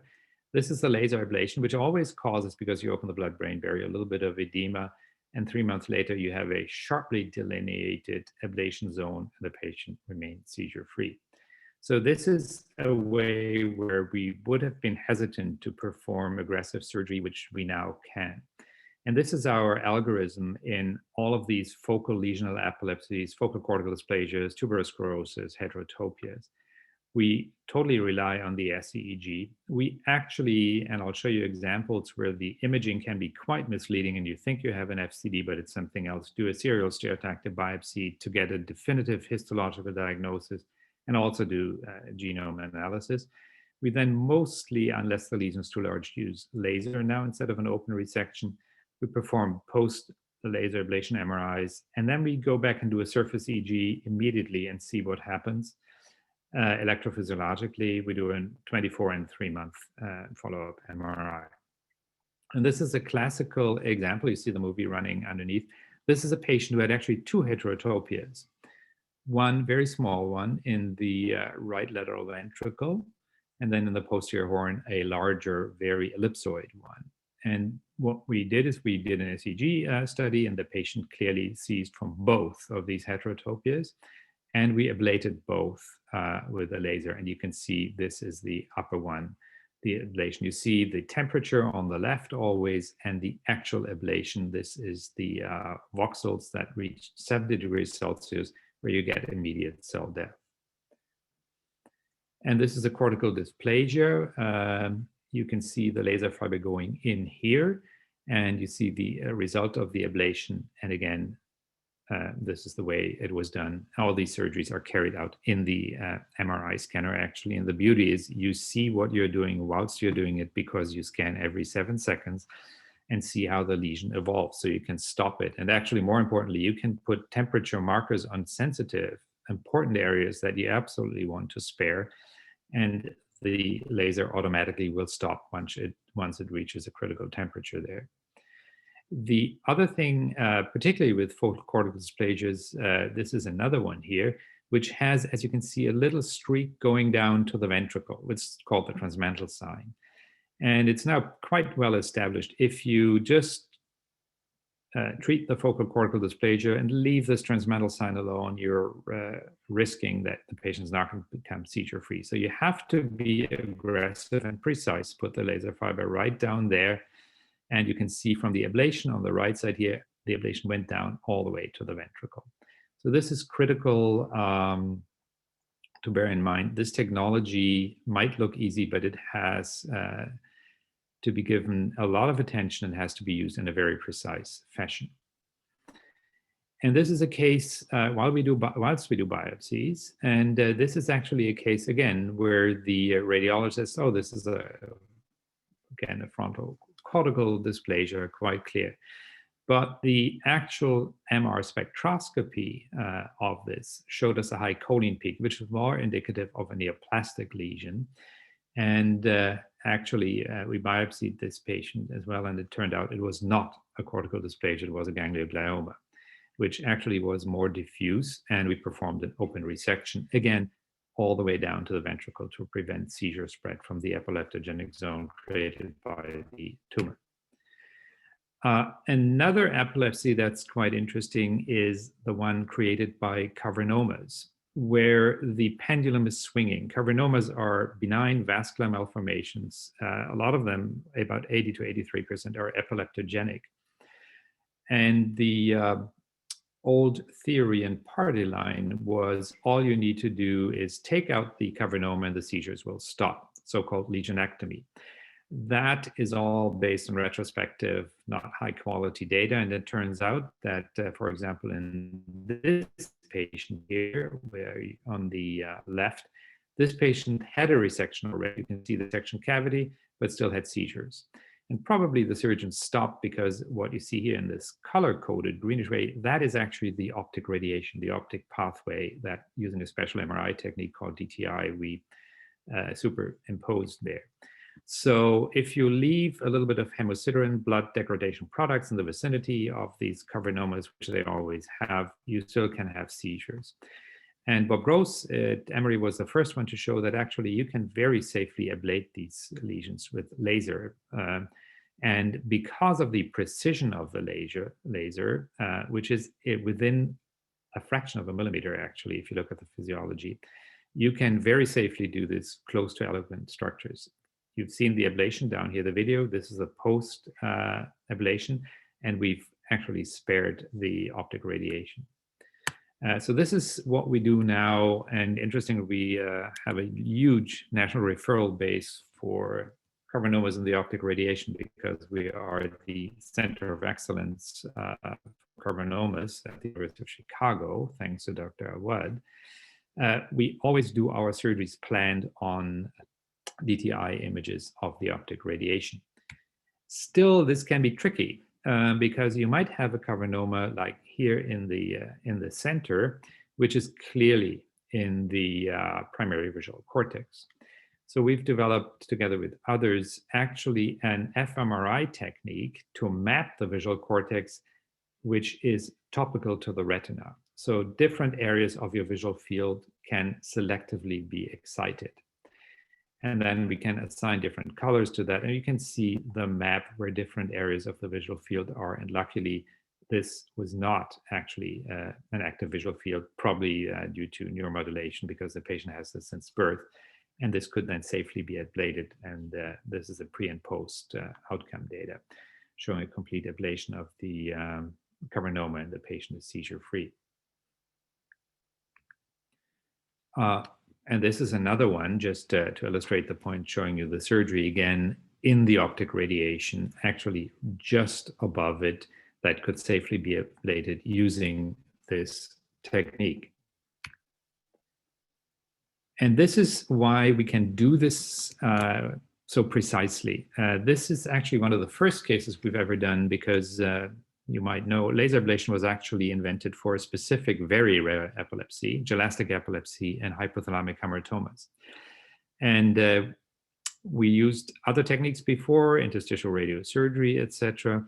And we were always very, very afraid because this is close to the brainstem, which is just behind the lesion, and the lesion is just below the optic chiasm. So if you make a tiny mistake, you can risk vision of the patient.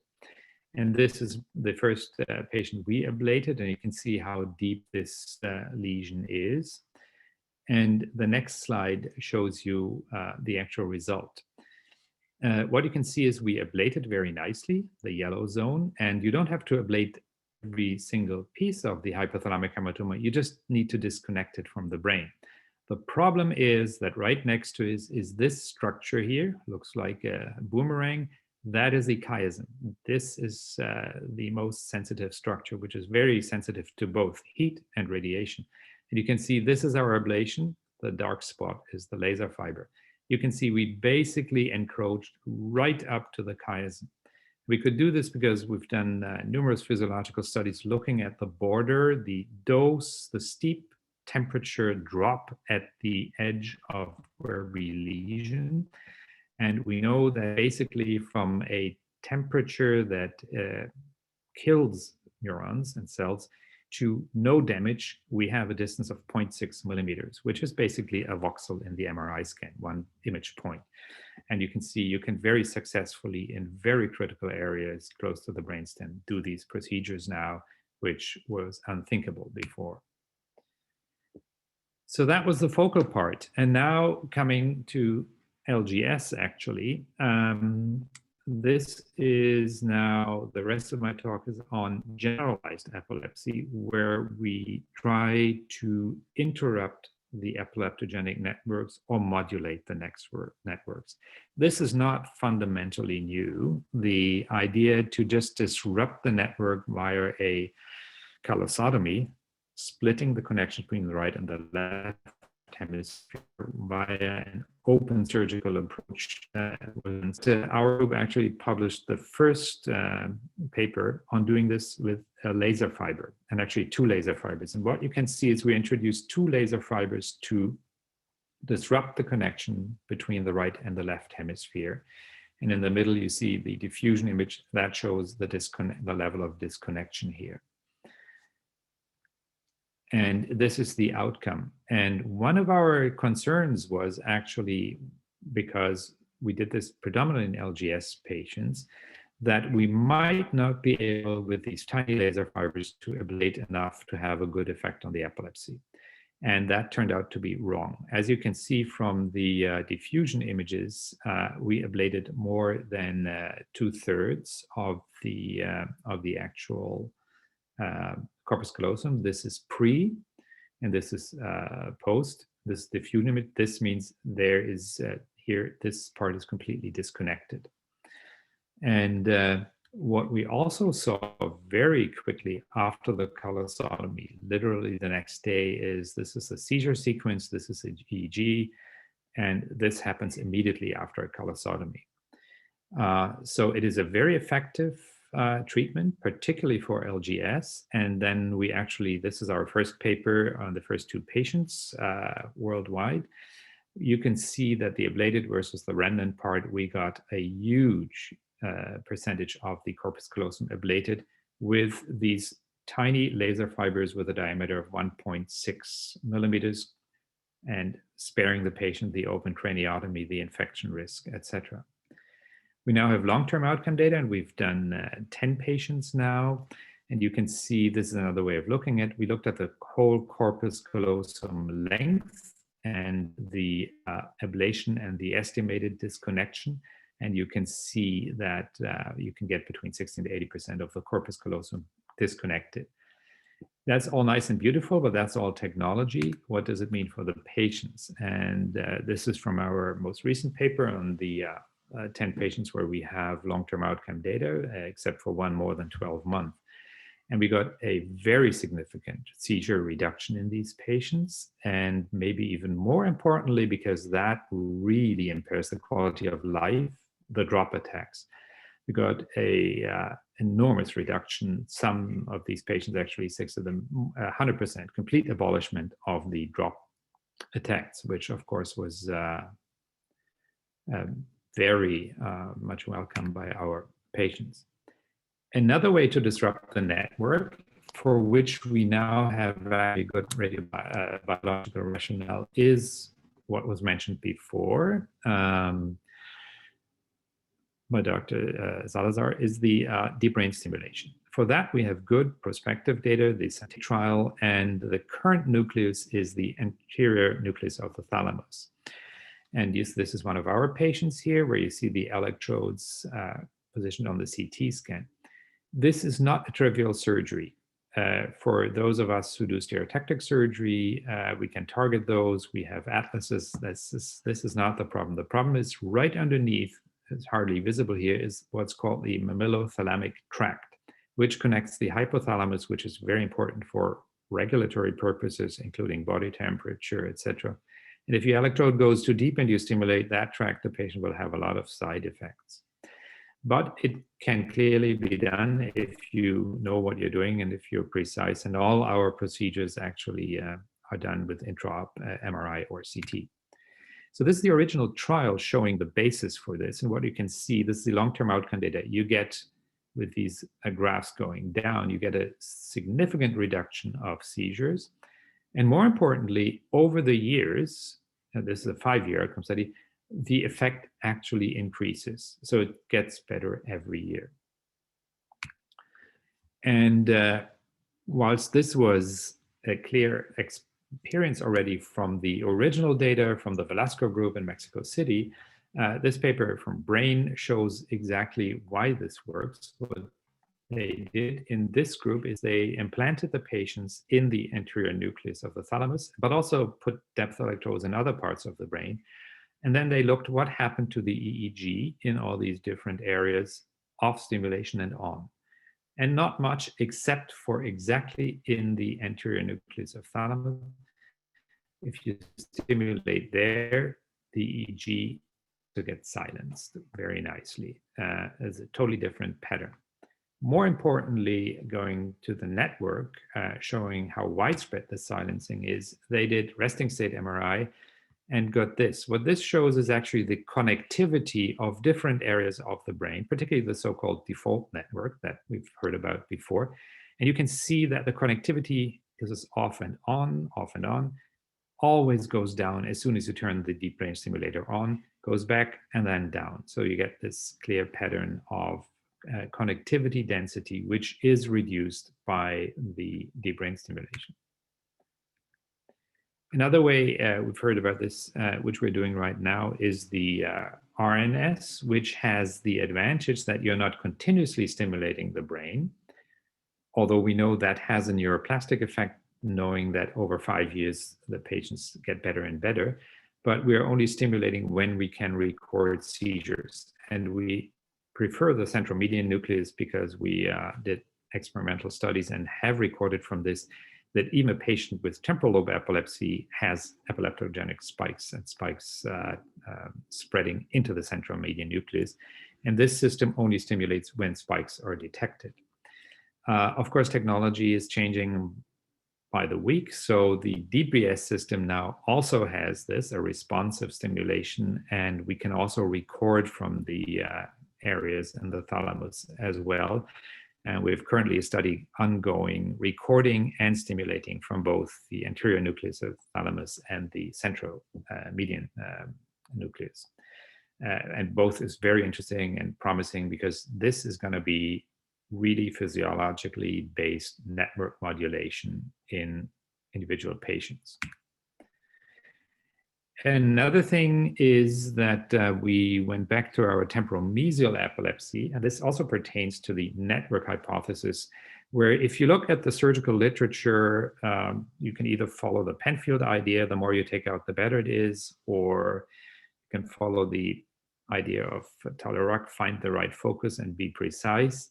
What turned out is if you look at the ablations of the hippocampus, size of ablation never matters. It is not an independent prognostic variable. So we went back and looked at all our laser ablations, and we've now done over 200 laser ablations, and looked and created these so-called heat maps here, where you can see red means actually a higher likelihood of an Engel class 1 outcome, means seizure-free.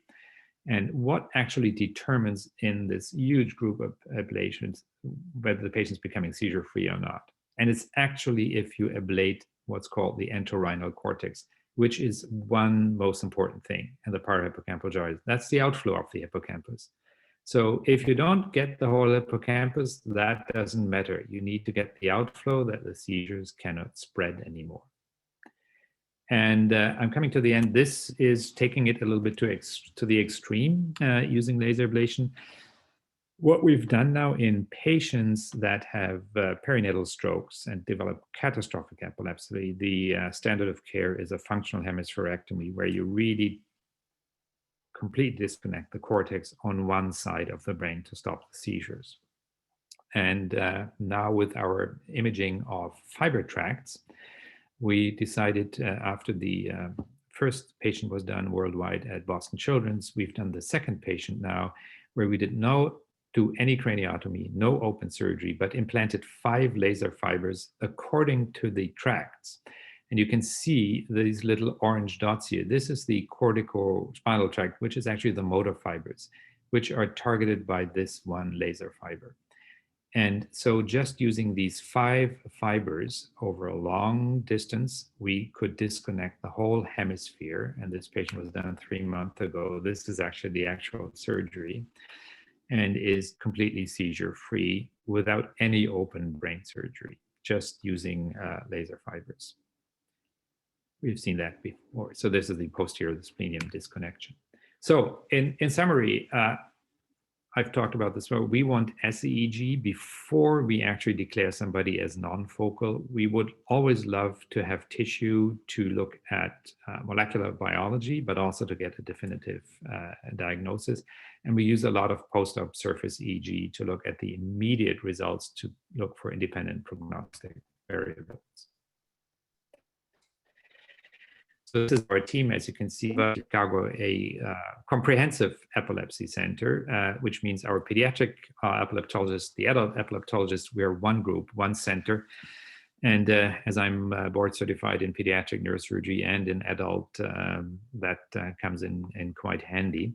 So I think I've shown you what can be done with this technology. But I'd like to finish with Larpexel, the other titan of neurosurgery. This is very powerful, very interesting if you use it based on the neurobiology, but it boils down to the simple sentence, fools with tools are still fools.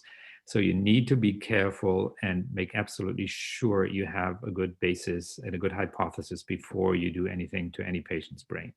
Thank you. Thank you so much, Dr. Warnke. Both your presentation and Dr. Burdette's have given a lot of information from a medical perspective, and it might take some folks some time to kind of really digest a lot of the great data you've shared. So now we're going to have a parent join us to kind of give her perspective. And there she is right there, Kim Kelsey. Thank you so much. Hi, thank you for having me. Nearly 25 years ago, this rock, I don't know if you can see it with the sunlight, with this message was placed at our front door prior to us returning home from a 3.5-month long hospitalization for our son. It remains there, and it is my constant reminder. I will never leave any stone unturned. It's kind of heavy. It was early morning on Mother's Day, 1996, when we found our 4-year-old son, Alec, laying in his bed, lifeless, unconscious, not breathing, and near death. Frantically, we called 911. They arrived, immediately intubated him in our kitchen. The paramedics rushed him to our local hospital to try to stabilize him, which they could not. He was then airlifted by medevac to University of Chicago Weiler's Children's Hospital at the time, into the pediatric ICU. Alec was in a coma and on a ventilator for 18 days. And we were told multiple times that if he survives, we will never get our little boy back. His prognosis was extremely dire.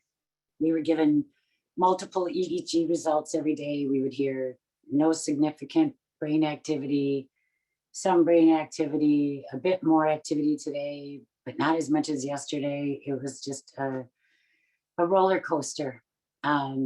As I know, many parents can associate with and feel, whether it's the medications or it's the seizures and the rest of it, it's a roller coaster that none of us wanted to have to ride. But we got him back. However, he was left with bilateral brain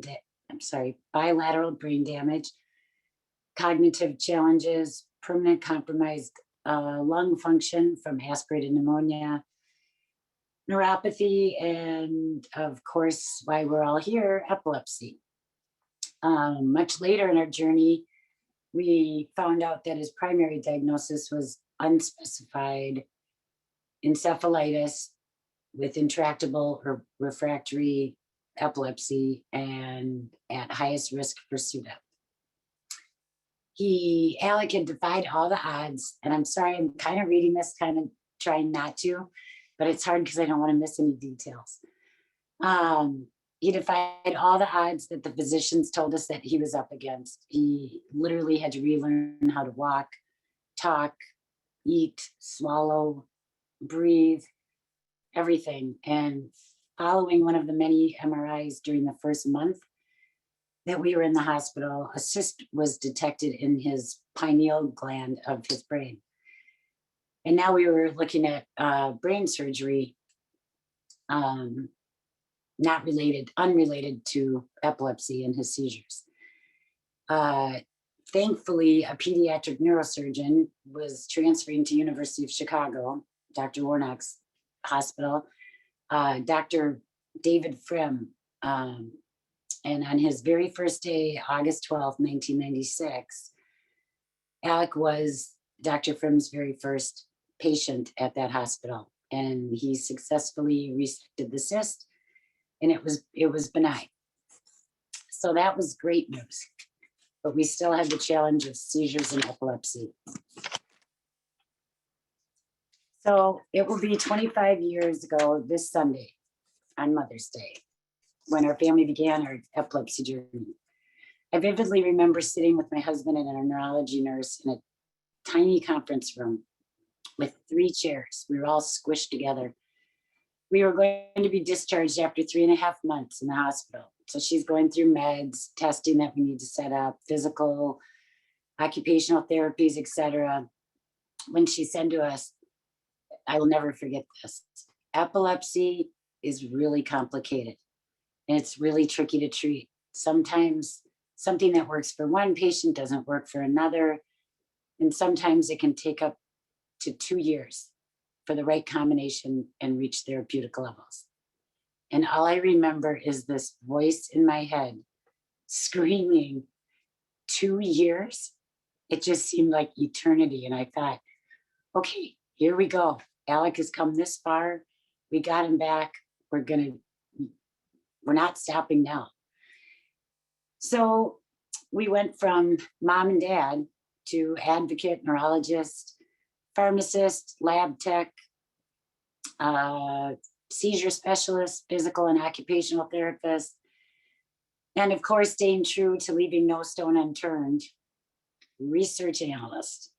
Alec has had tens of thousands of seizures in the last 25 years, rescue meds beyond, we lost track, many hospitalizations, 911 calls.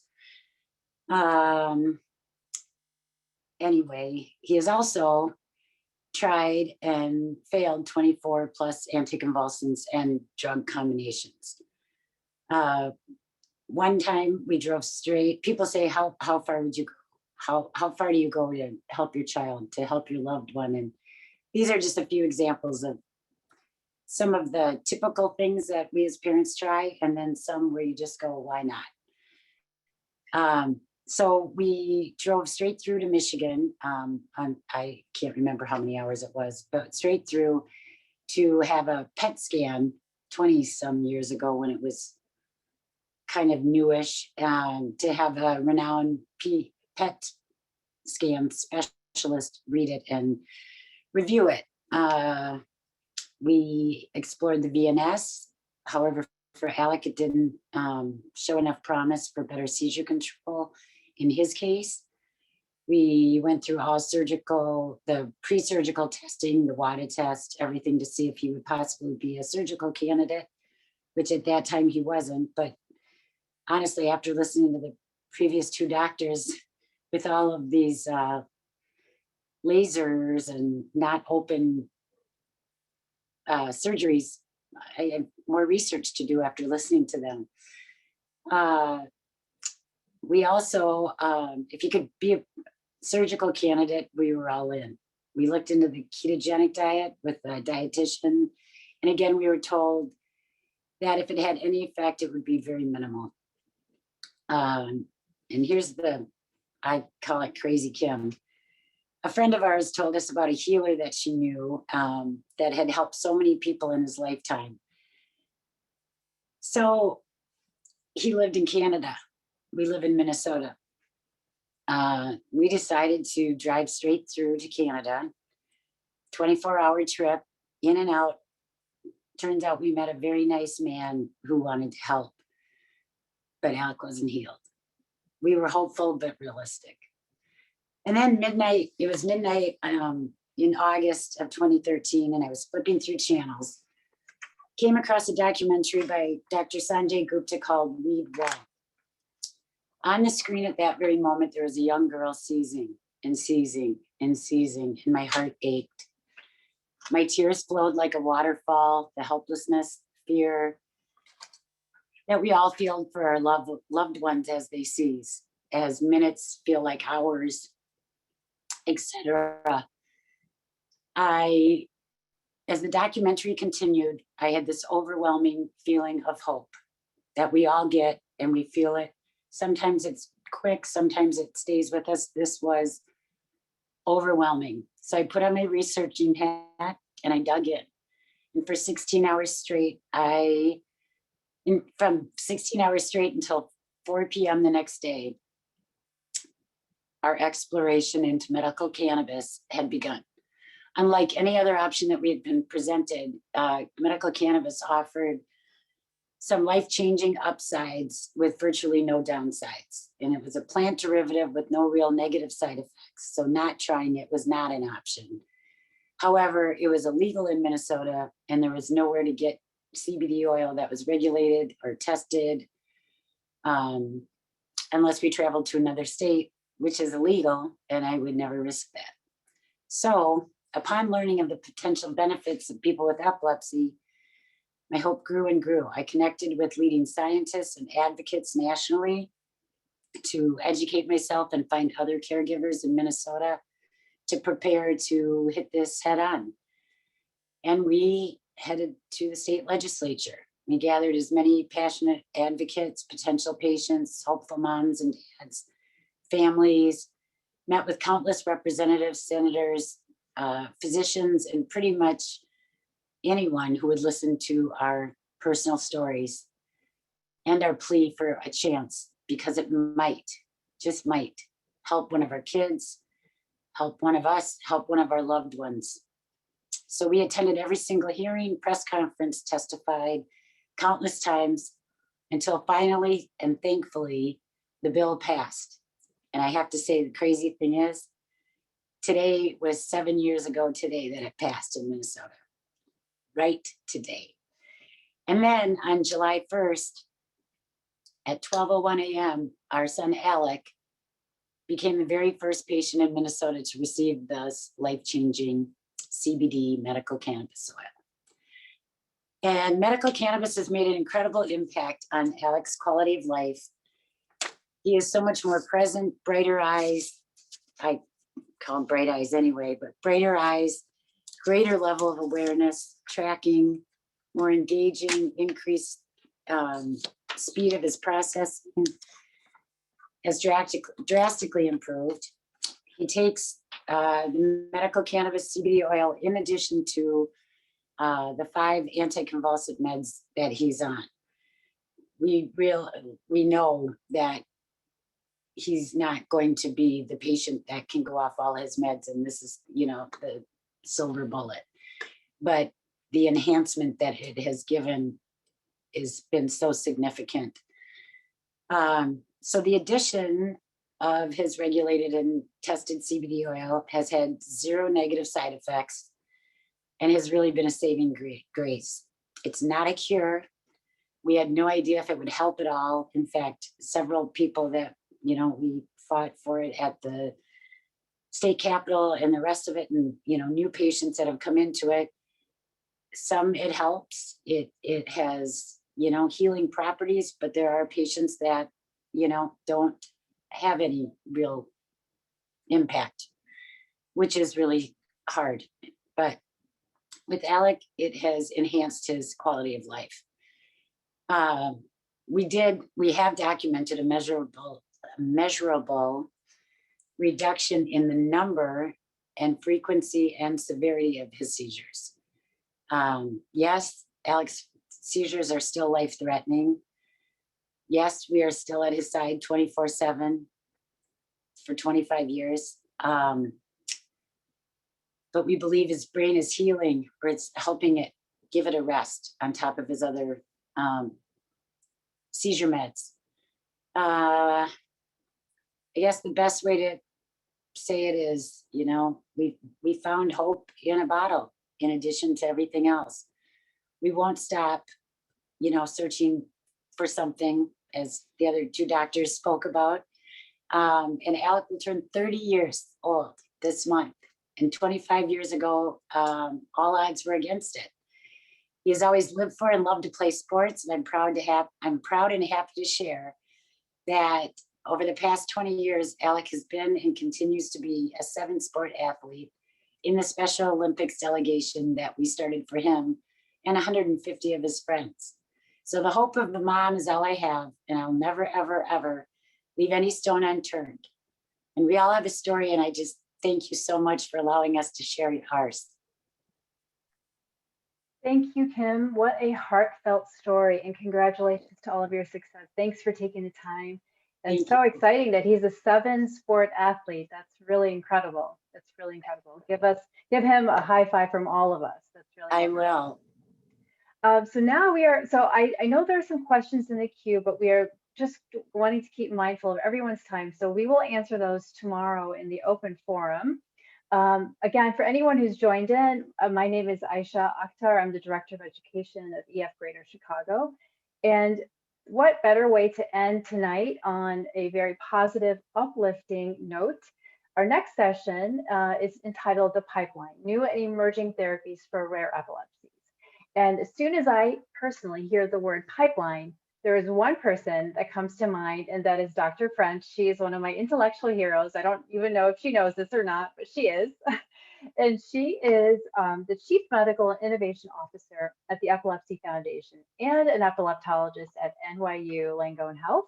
So she is going to share some really exciting updates on approved therapies for rare epilepsies and those in the pipeline. So thank you so much for being here, Dr. French. Thank you so much for inviting me. And, I've been listening to these incredible stories as we're going along. And, I can only say that I absolutely agree that everybody needs to keep trying. And I hope that I give you some reason to believe it's worth continuing to try with what I have to share. So everybody can see my screen. Yes, you are good to go.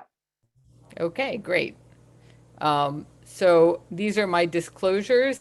There's a lot of companies on this slide, and that's because I work with a great deal of companies through the Epilepsy Foundation and the Epilepsy Study Consortium, which is another nonprofit in the field. And a full slide means that there are lots and lots of companies that are interested in developing new therapies for epilepsy. So I'm going to talk about a couple of themes tonight, from blockbusters to mini-busters, from anti-seizure medicine to disease-modifying epilepsy, and something that's already been raised, which is the concept of personalized medicine. So let's start off with from blockbuster to mini-buster. Up until now, most drug development has been for what I call the common epilepsies, and you've heard a little bit about this before in terms of the different kinds of epilepsy. So the common epilepsies are focal epilepsy and idiopathic or genetic generalized epilepsy, and I'm going to go into that a little more in a couple of minutes. But together, those two syndromes actually account for 3/4 of all people with epilepsy. But many people, particularly children suffering from epilepsy, don't have common epilepsies. They have rare epilepsies. And as you all know, because that's why you're here, the treatments are not as good for the rare epilepsies. So I talked about the common epilepsies, which are the focal and the generalized epilepsies. The focal epilepsies are epilepsies where most of the problem really rests in one single area of the brain that is disrupted and has epileptic potential. Sometimes there's two or maybe even three small areas of the brain, and the seizures come from those areas, whereas the rest of the brain is functioning pretty well. The idiopathic generalized epilepsies are kind of interesting because the seizures actually come from what appears to be the whole network of the brain at once. That's why they're called generalized. They start everywhere. But indeed, between seizures, people again function quite well. And between seizures, they can go on and go about their business. There is a third group, and that is the group where most of the rare epilepsies reside. And they are different because not only do they have generalized seizures, because the entire brain network is disrupted, but they also have focal seizures. So they have combined generalized and focal epilepsy. And that's because in these cases, these rare epilepsies, now not all rare epilepsies, but a large portion of rare epilepsies are associated with what we call the developmental and epileptic encephalopathies. And you heard Dr. Dixon Salazar use that term already. That means that there are cognitive and other problems that are going on in the brain, and the brain is usually extremely disrupted. And Dr. Dixon Salazar mentioned a couple of reasons why that can happen, and Kim just mentioned another one. The whole brain can be deprived of oxygen, causing the whole brain to be disrupted. It can be a genetic disorder that affects the entire brain. It can be a stroke or something that happened in utero, many different things. But it's this combination of the brain being disrupted throughout, which means that it can cause generalized seizures, or different parts of the brain can be excitable and focal seizures can happen. That means that the drugs that we choose for people with the rare epilepsies have to be somewhat different than the drugs that we choose for the focal epilepsies or the generalized epilepsies. So if you look at the drugs that have been approved since 2018 to 2020, I have actually color-coded for you. The common epilepsies are the ones that are in red or in blue. These are the drugs that were approved recently for the common epilepsies. The rare epilepsies are the ones that are in green. And you can see that the slide is pretty full of drugs that were approved for rare epilepsies. And we'll talk a little bit about them each in turn. So as I mentioned, drug development really has completely turned around from the time when there was a big focus on the common epilepsies, which maybe are less complicated to treat. And now the focus is on the rare epilepsies. So that's what I mean from blockbuster to mini buster. Let's not try and cure everybody or the majority of people, but let's have these small targets that we can go after.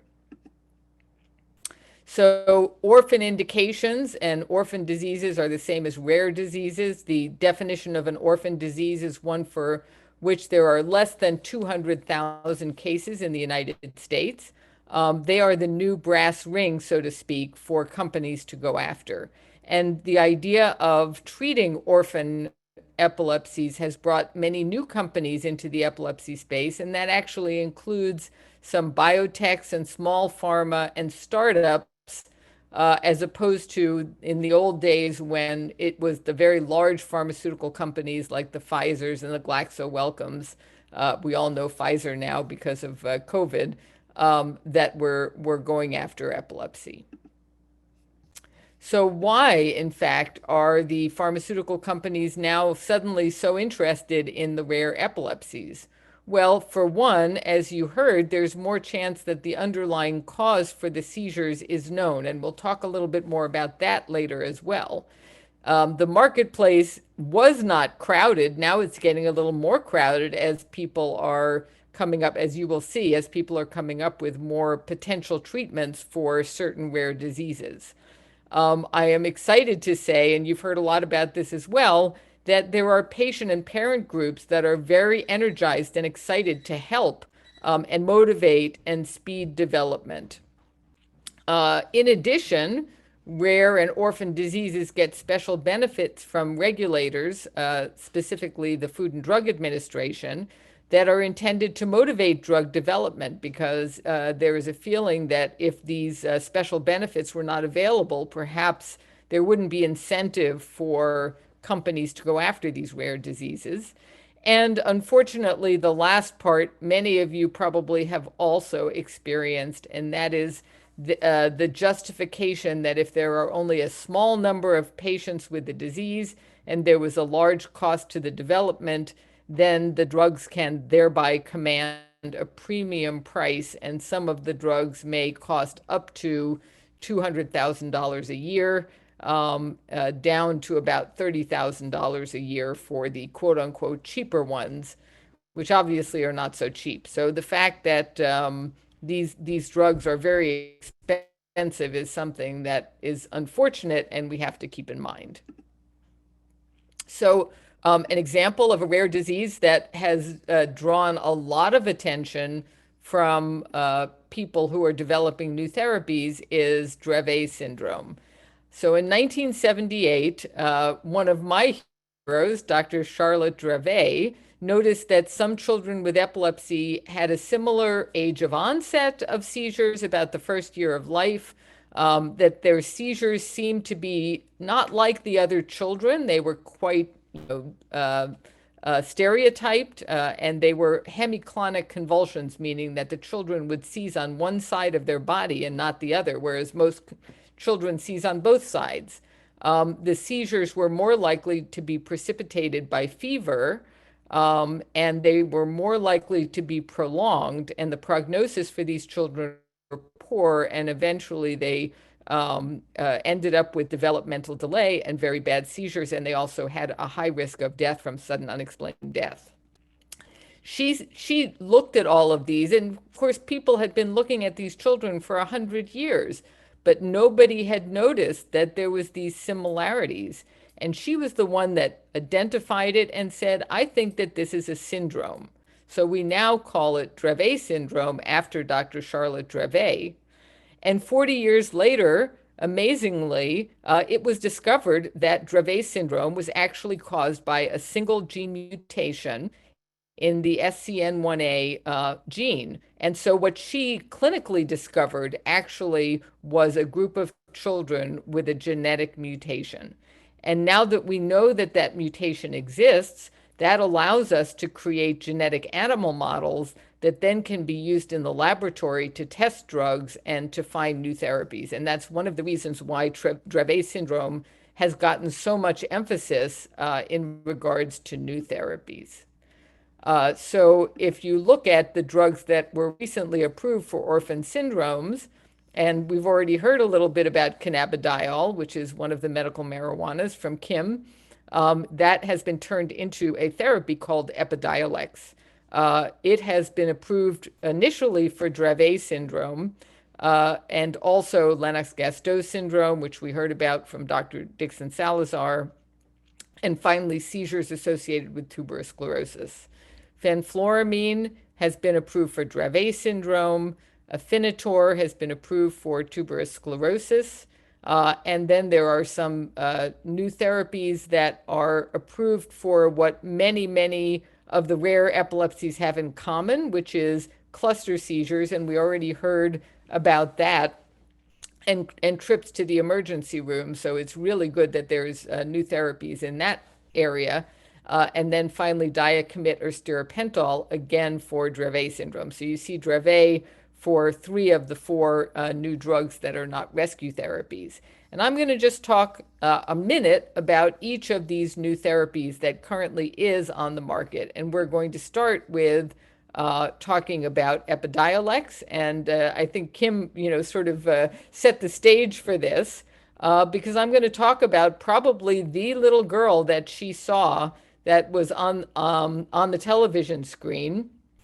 And her name was Charlotte Figge. She was born in 2006, and I'm sure that many of you have heard, unfortunately, that she passed away during the COVID epidemic. But Charlotte Figge was diagnosed with Dravet syndrome, and as an infant started to have hundreds of seizures a month. And here you can see her in the middle of a seizure. And for whatever reason, her family decided to give her a strain of medical marijuana, which was high in CBD, which is the part of the medical marijuana that does not cause hallucinations and does not make you feel high. So she started that at the age of 5, and she got dramatically better, starting to have instead only 2 to 3 seizures a month, which were all happening at night. And here's Charlotte again. And because of the incredible improvement that happened in Charlotte, people started growing a form of CBD that was just for her, and it was called Charlotte's Web. And I'm sure many, if not all of you, are familiar with Charlotte's Web.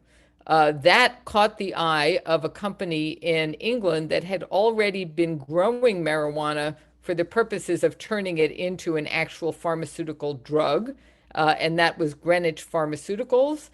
They were actually at that point more interested in THC, which was being used for pain, and that is the part of the plant that causes hallucinations and a high feeling. But they immediately turned their attention to CBD, which seemed to have a significant impact, at least in Dravet syndrome, and perhaps in other seizures as well. They did some open label studies, and eventually they did what we call a randomized placebo-controlled trial. And in order for us to really know whether a treatment works, we have to compare it because people, when they go on a new therapy, they can get better, but they can also have a great deal of hope. Who wouldn't? And sometimes that hope can turn into a reduction in seizures, or sometimes in some types of epilepsy, you can actually have a spontaneous remission. So we want to know what would have happened if you hadn't gotten the treatment as well as if you had. So we give a sugar pill, which we call a placebo, and compare it to half the kids, and we give the drug to the other half of the kids, and we compare the result. Now, this is a little bit of doctor talk, and it's a little confusing, but what you're seeing here is the outcome of giving children CBD or Epidiolex, and this was children with Dravet syndrome, for their hemiconvulsive seizures that are so typical for that particular syndrome. And you can see that, as I mentioned, children who just get a sugar pill or placebo actually do get better also. So this is the percent reduction in seizures that happened during the trial. And you can see about 15% of the children, or there was about a 15% reduction in seizures just from the sugar pill or spontaneous reduction. However, the children who got the Charlotte's Web equivalent of Epidiolex actually had more like a 40% reduction in seizures. So that was a big difference. There's a big difference between this blue bar and the green bar. And when you looked at all the other types of seizures that they were having as well, it wasn't quite as successful, but still did cause a reduction in the other seizures as well. And this was the first pharmaceutical treatment for Dravet syndrome, and really started off the trend of developing new therapies for people with orphan syndromes. It was such a big deal that it got published in the New England Journal of Medicine, which is a very, very big deal, not epilepsy journal, but journal for all doctors to read. They then went on to do another study in Lennox-Gastaut syndrome, and again saw, here you see even more of the children who were given the sugar pill in green having a reduction in seizures, about 22%. But again, the children who got the actual medicine did much better, having, you know, somewhere between a 45 and 50% reduction in drop seizures, and a similar reduction in non-drop seizures in Lennox-Gastaut. Even some children became seizure-free, not that many, but some. So the open label studies that were done before the placebo-controlled trials, there was about 8% of the children who became seizure-free. And when we have that comparison group, we find that like 0.5% of the children who were randomized to the placebo became seizure-free, but again, about 8% of the children who were randomized to Epidiolex became seizure-free. So it's a little better than that 3% that Dr. Dixon Salazar had mentioned before. And certainly for those children, it's life-changing. But I hate to burst the bubble that it's natural and therefore doesn't have side effects. Unfortunately, Kim and everybody else, it does have side effects. And some of them are quite significant and did lead to having to stop the medication.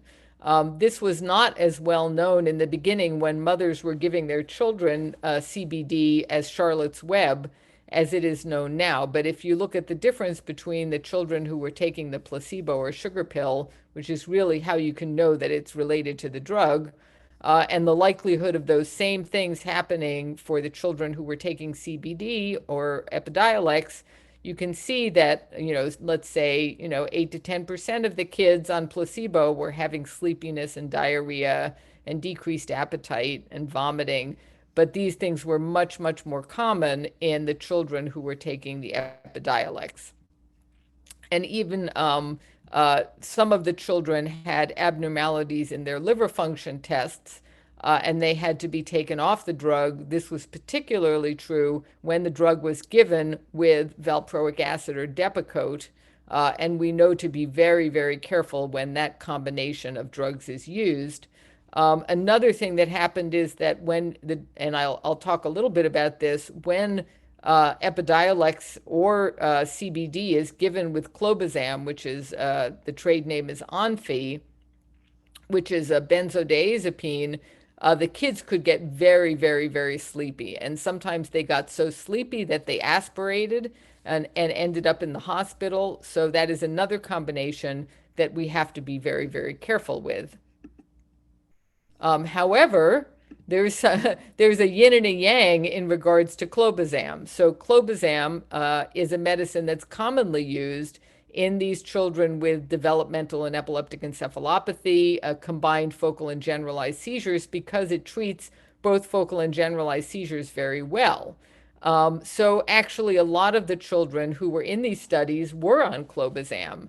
What it turns out is that Epidiolex or CBD slows the exit of clobazam and its metabolites from the body. So whereas it, you know, might go out, the whole amount might go out in the course of a day, it was hanging around in the body instead. And therefore the amount in the brain was going up and up and up. This leads to two things. I already talked about one of them, which is that the kids can get very sleepy.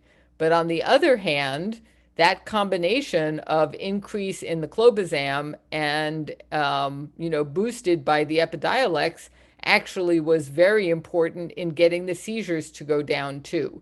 So in the open label studies, if children happened to be on clobazam when they were in the study, they were much more likely to have a 50% or more reduction in their seizures than the children who were not on clobazam. And it turns out that 65% of the 120 children in the Dravet study and about half of the children who were in the Lennox-Gastaut study were receiving clobazam. And we don't know exactly how much that contributed to the benefit that the children saw. But interestingly enough, the European Medicines Agency looked at all the data and they only approved the drug in combination with clobazam. So they saw that this impact of Epidiolex was much, much greater in the children, or much greater, I don't want to say much, much greater, in the children receiving clobazam than in the other children. And that is not to say that Epidiolex and CBD do not work in children that are not on clobazam, but a lot of the profound effects and seizure freedom and so on are seen in the children who are receiving clobazam. And interestingly enough, another medicine, stiripentol or diacommit, also works much better in children who are on clobazam for the same reason. So after the success of Epidiolex, the next drug to come along was fenfluramine, and that is now on the market. And you may have heard of fenfluramine. You may have heard of a drug called fen-phen. Fen-phen was a drug that in the 1980s was all the rage because people were using it as a weight loss drug, and it was prescribed by doctors as a weight loss drug. It was a combination of fenfluramine at a reasonably high dose with another drug called phentermine. That combination turned out to be quite dangerous. It caused pulmonary fibrosis, that is fibrosis of the lungs, and it could cause thickening of heart valves. And both of those things, in fact, could in some people be fatal. So the drug was quickly taken off the market. However, during the time when it was being developed, people were looking at fenfluramine in children with severe epilepsies, and there was a small group of children who were started on it 20 years ago, got profoundly better and remained on it, and some of them are on it to this day. Based on that, a company said, well, let's see if we can take a much lower dose of just one, that is fenfluramine, not the combination. Let's see if it's safe, and let's see what it does in Dravet syndrome. And lo and behold, I just showed you the Epidiolex results, but these results are really, really impressive. So this is 3 bars now instead of 2. The gray bar is the sugar pill or the placebo. The blue bar is a middling dose, a middle-sized dose, and the green bar is not a high dose, but it's a higher dose. It's still only 0.8 milligrams per kilogram per day. And they did a trial in Dravet, and you can see that the children who got the highest dose had 70% of them had more than 50% reduction in seizures, and half of them had more than 75%. That is 3/4 of their seizures went away in half of the kids, which is like pretty amazing. And, this drug is now on the market for Dravet. And there are a lot of children with Dravet who are substantially improved after being tried on this drug. But, we have to keep in mind that it did cause this heart valve thickening and pulmonary fibrosis in the adults who took it for weight loss. So the FDA said, there's no evidence of this in children. We think it's safe to approve, but you have to keep watching these kids. So kids who go on this drug need to have an echocardiogram of the heart at intervals just to make sure that nothing is going askew with their heart valves. But so far, so good, and the children are doing well. Moving on to tuberous sclerosis. Tuberous sclerosis is unchecked growth of cells in the brain, again, due to a genetic mutation. And you can see in this picture some small areas of tissue and lumps and bumps that happen in the brains of children with tuberous sclerosis. And those lumps and bumps in about more than 90% of the kids, unfortunately, lead to seizures, but they also can have growths that can cause other problems in the brain and also in the rest of the body. And all of this happens because of a disruption in something called the mTOR pathway, which is a signaling pathway in the brain that regulates how cells grow, differentiate, and multiply, not only in the brain, but in the rest of the body as well. So gene mutations cause which causes tuberous sclerosis, and also something else called cortical dysplasia, which is another cause of epilepsy, cells grow out of control. And this drug, everolimus or Afinitor, was actually on the market to treat kidney cancers and make those growths go down. And it was found that this drug works on the mTOR pathway. And it seemed like a reasonable thing to do to try it in kids who were having problems with these big tumors due to tuberous sclerosis, and they're called giant cell tumors. And here you can actually see that this is the same child here with a big lump in their brain in the A panel, which after Afinitor became a little tiny lump in the B panel. Well, when they were treating these giant cell tumors, they were like, wait a minute, these kids had seizures and now their seizures seem to be getting better. Could this also be a way to treat their seizures if we are, even in children who don't apparently have these big lumps in their brain? So they did a study, and now you can see the placebo or sugar pill is in orange, and then the middle dose of the drug is in green, and the higher dose is in red. And you can see that, again, there was about a 15% reduction in seizures with the sugar pill versus a 40% reduction in seizures with the highest dose of Afinitor. So yes, it does make the seizures go down in children with tuberous sclerosis. And this is actually a bit of a novel and exciting advance, because most of the drugs, which I'm about to talk about a little more, that we use to treat epilepsy are not specific for what's wrong with you. They don't actually target the brain areas that are causing the seizures, whereas everolimus goes right after that mutation in the mTOR pathway, specifically corrects that problem and thereby reduces the seizures. So it's a whole new world of brain therapy this is the first example of. The more we, and Dr. Dixon Salazar said this, and I'll say it again, the more we actually understand what's causing seizures in the brain, the more we can fix it.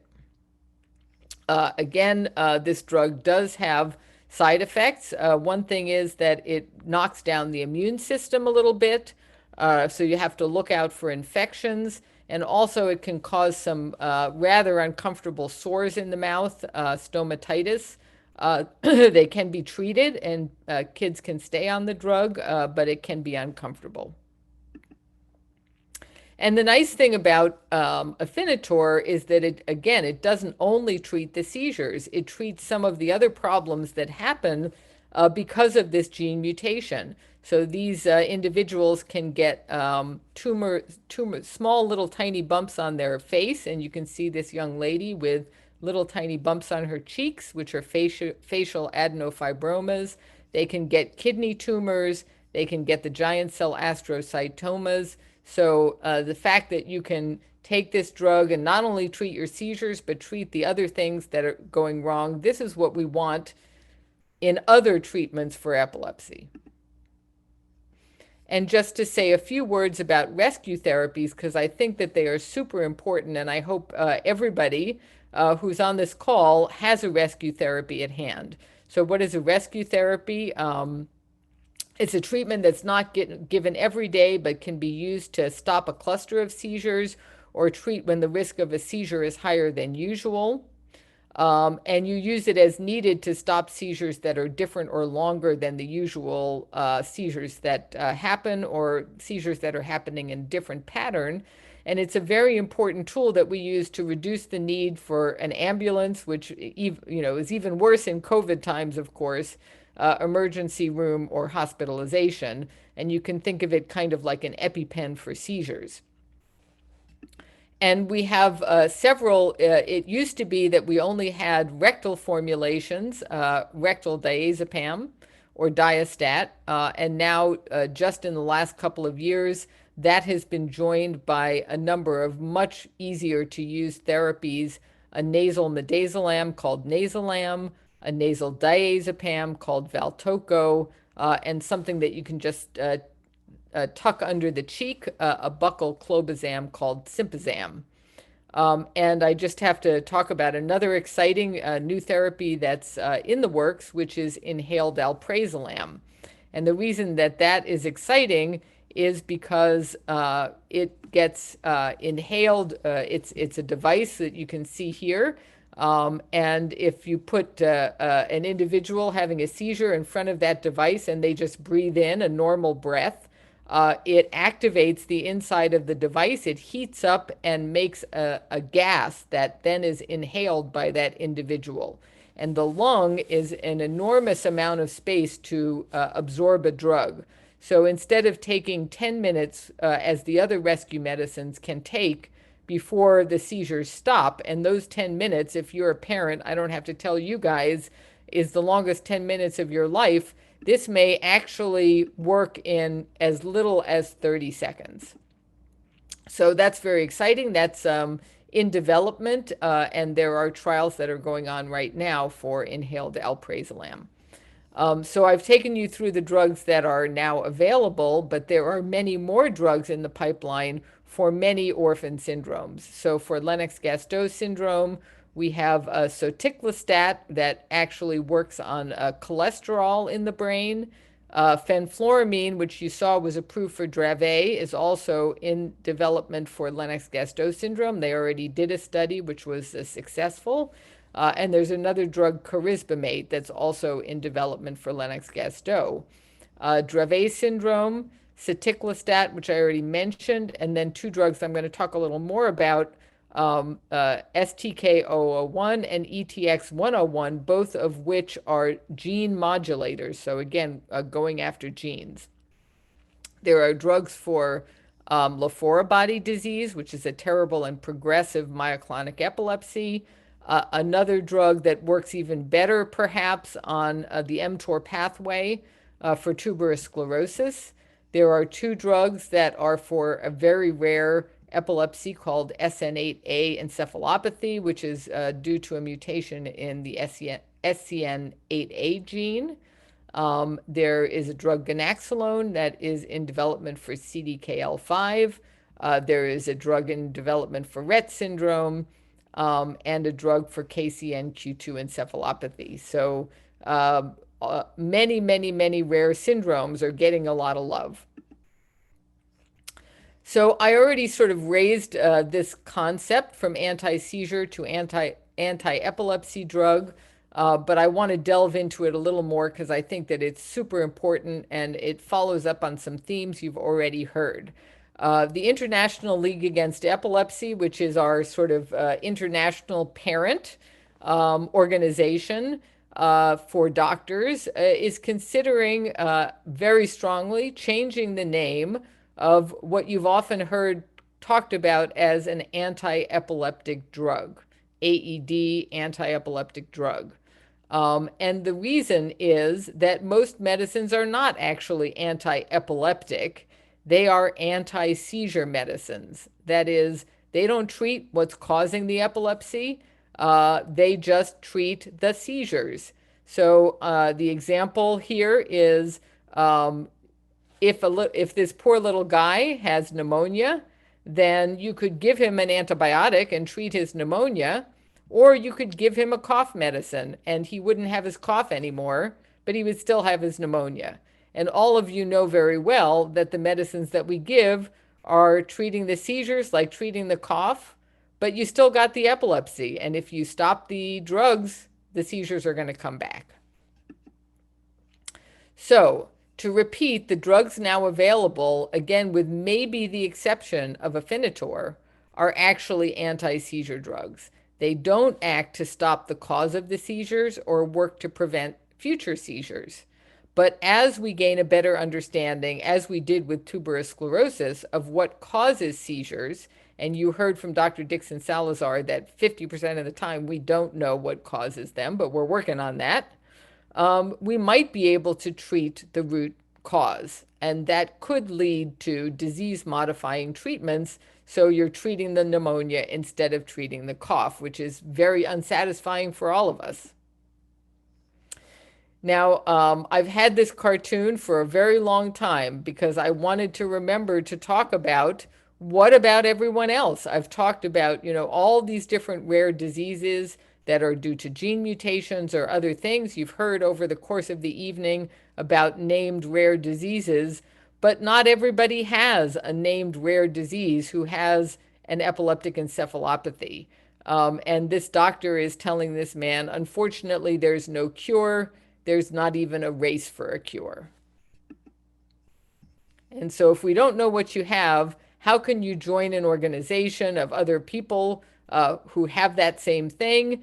And what about all of this development of drugs for people with rare epilepsies? That can leave some people outside of the umbrella.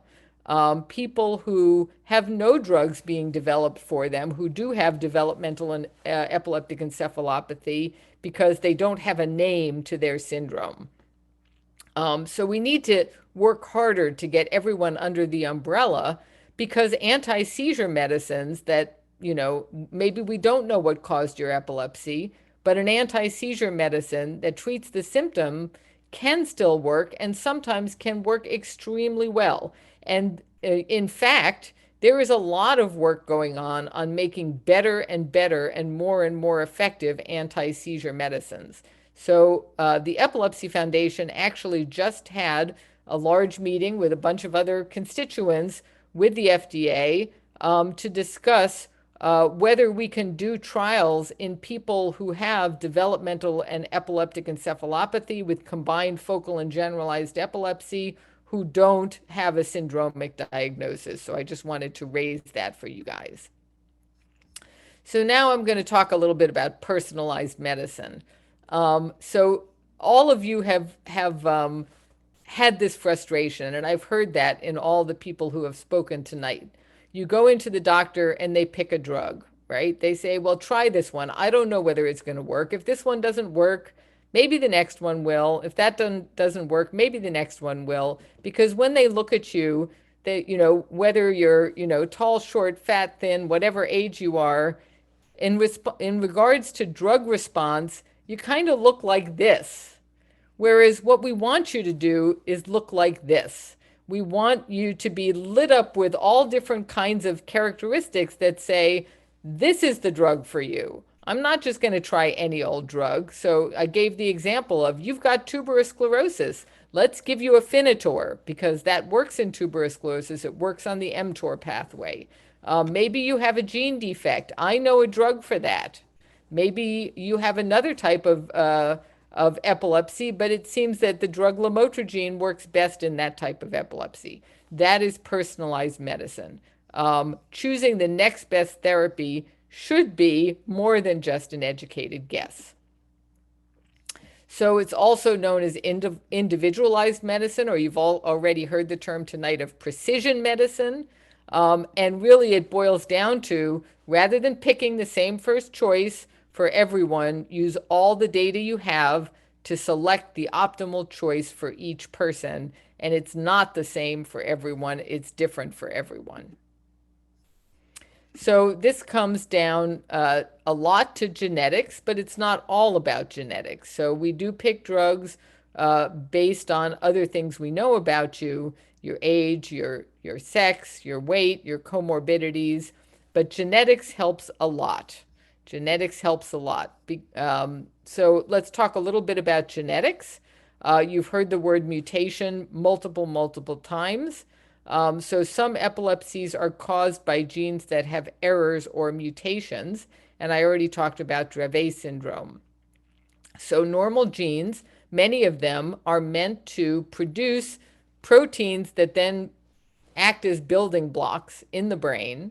And if you have a mutation in a gene, then that building block either comes out as an unrecognizable blob that doesn't help, or maybe no protein at all is created. And if this goes on over a long period of time, the brain is just going to get worse and worse and worse, as there are no building blocks that are able to build it up. So in some cases, if you have one normal gene and one mutated gene, you're okay. because this normal gene is going ahead doing its business and the body can't really figure it out.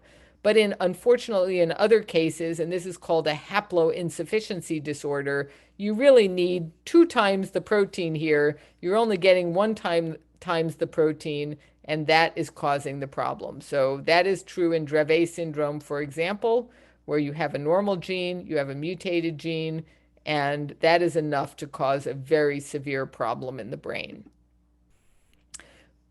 This is an example of what we call a monogenetic epilepsy, where one gene is mutated and causing the problem. And you already heard from Dr. Dixon Salazar that it's not always just one gene. There are many polygenetic epilepsies. They're really hard to figure out, and I really give her enormous kudos for the fact that she figured out for her own family that there was a polygenetic issue.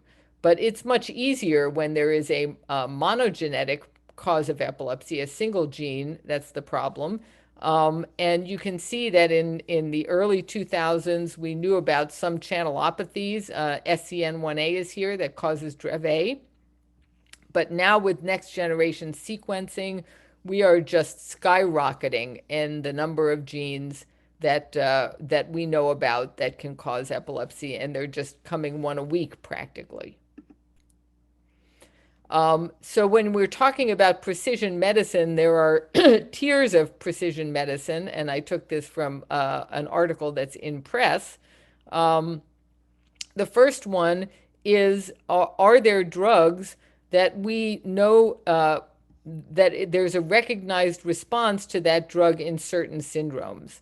And the best example that I can give you is what I just told you, that it looks like fenfluramine and probably Epidiolex have a very specific effect in children with Dravet syndrome. So that is, we don't know why. We don't know why it has that effect, but we sure are happy that it's there. So that's still precision medicine. We know what drug is good for you.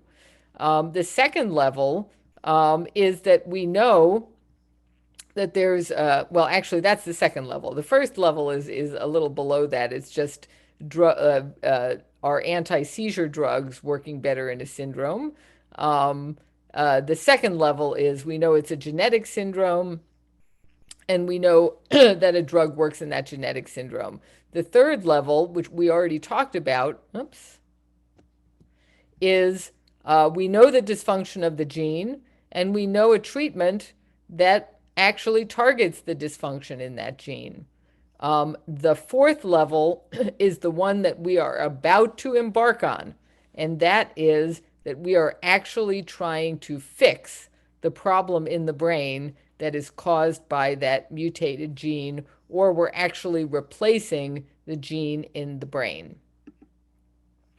So how are we doing that? Well, one way that we are doing that, and trials actually recently started on this, is what we call an antisense oligonucleotide. And that is a very complicated thing, which I'm going to try and make less complicated. I already told you that in Dravet syndrome and several other of these mutation problems, there's a healthy gene that's spitting out nice healthy protein, and then there is a sick gene that is spitting out protein that is just garbage junk, that's just gunking up the works.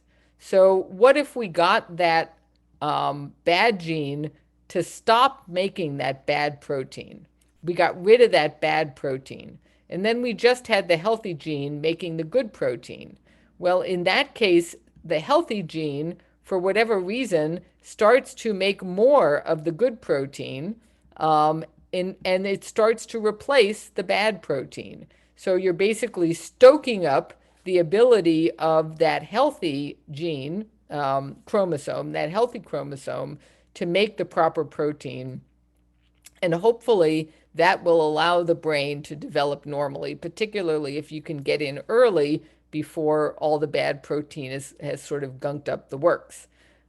This, however, does need to be given through a spinal infusion, and that spinal infusion needs to be given on a regular basis every few months. We don't know exactly how many months, but probably every few months. So, you know, upside, you're actually fixing what's wrong in the brain. Maybe that will not only stop the seizures, but stop the other problems that are caused in Dravet syndrome and other haploinsufficiency syndromes. And the children may be able to grow up much more normally. As I said, clinical trials have recently started, and you can find out more at stoketherapeutics.com. Another company that's now in the space and working on this problem is a company called Encoded. And what they're doing is they're using a virus called the adeno-associated virus, and you may have heard about this on the news. That's a very bland virus that doesn't cause any kind of illness whatsoever, but is able to, once in the brain, go into the DNA and actually repair the part of the DNA that is causing the problem.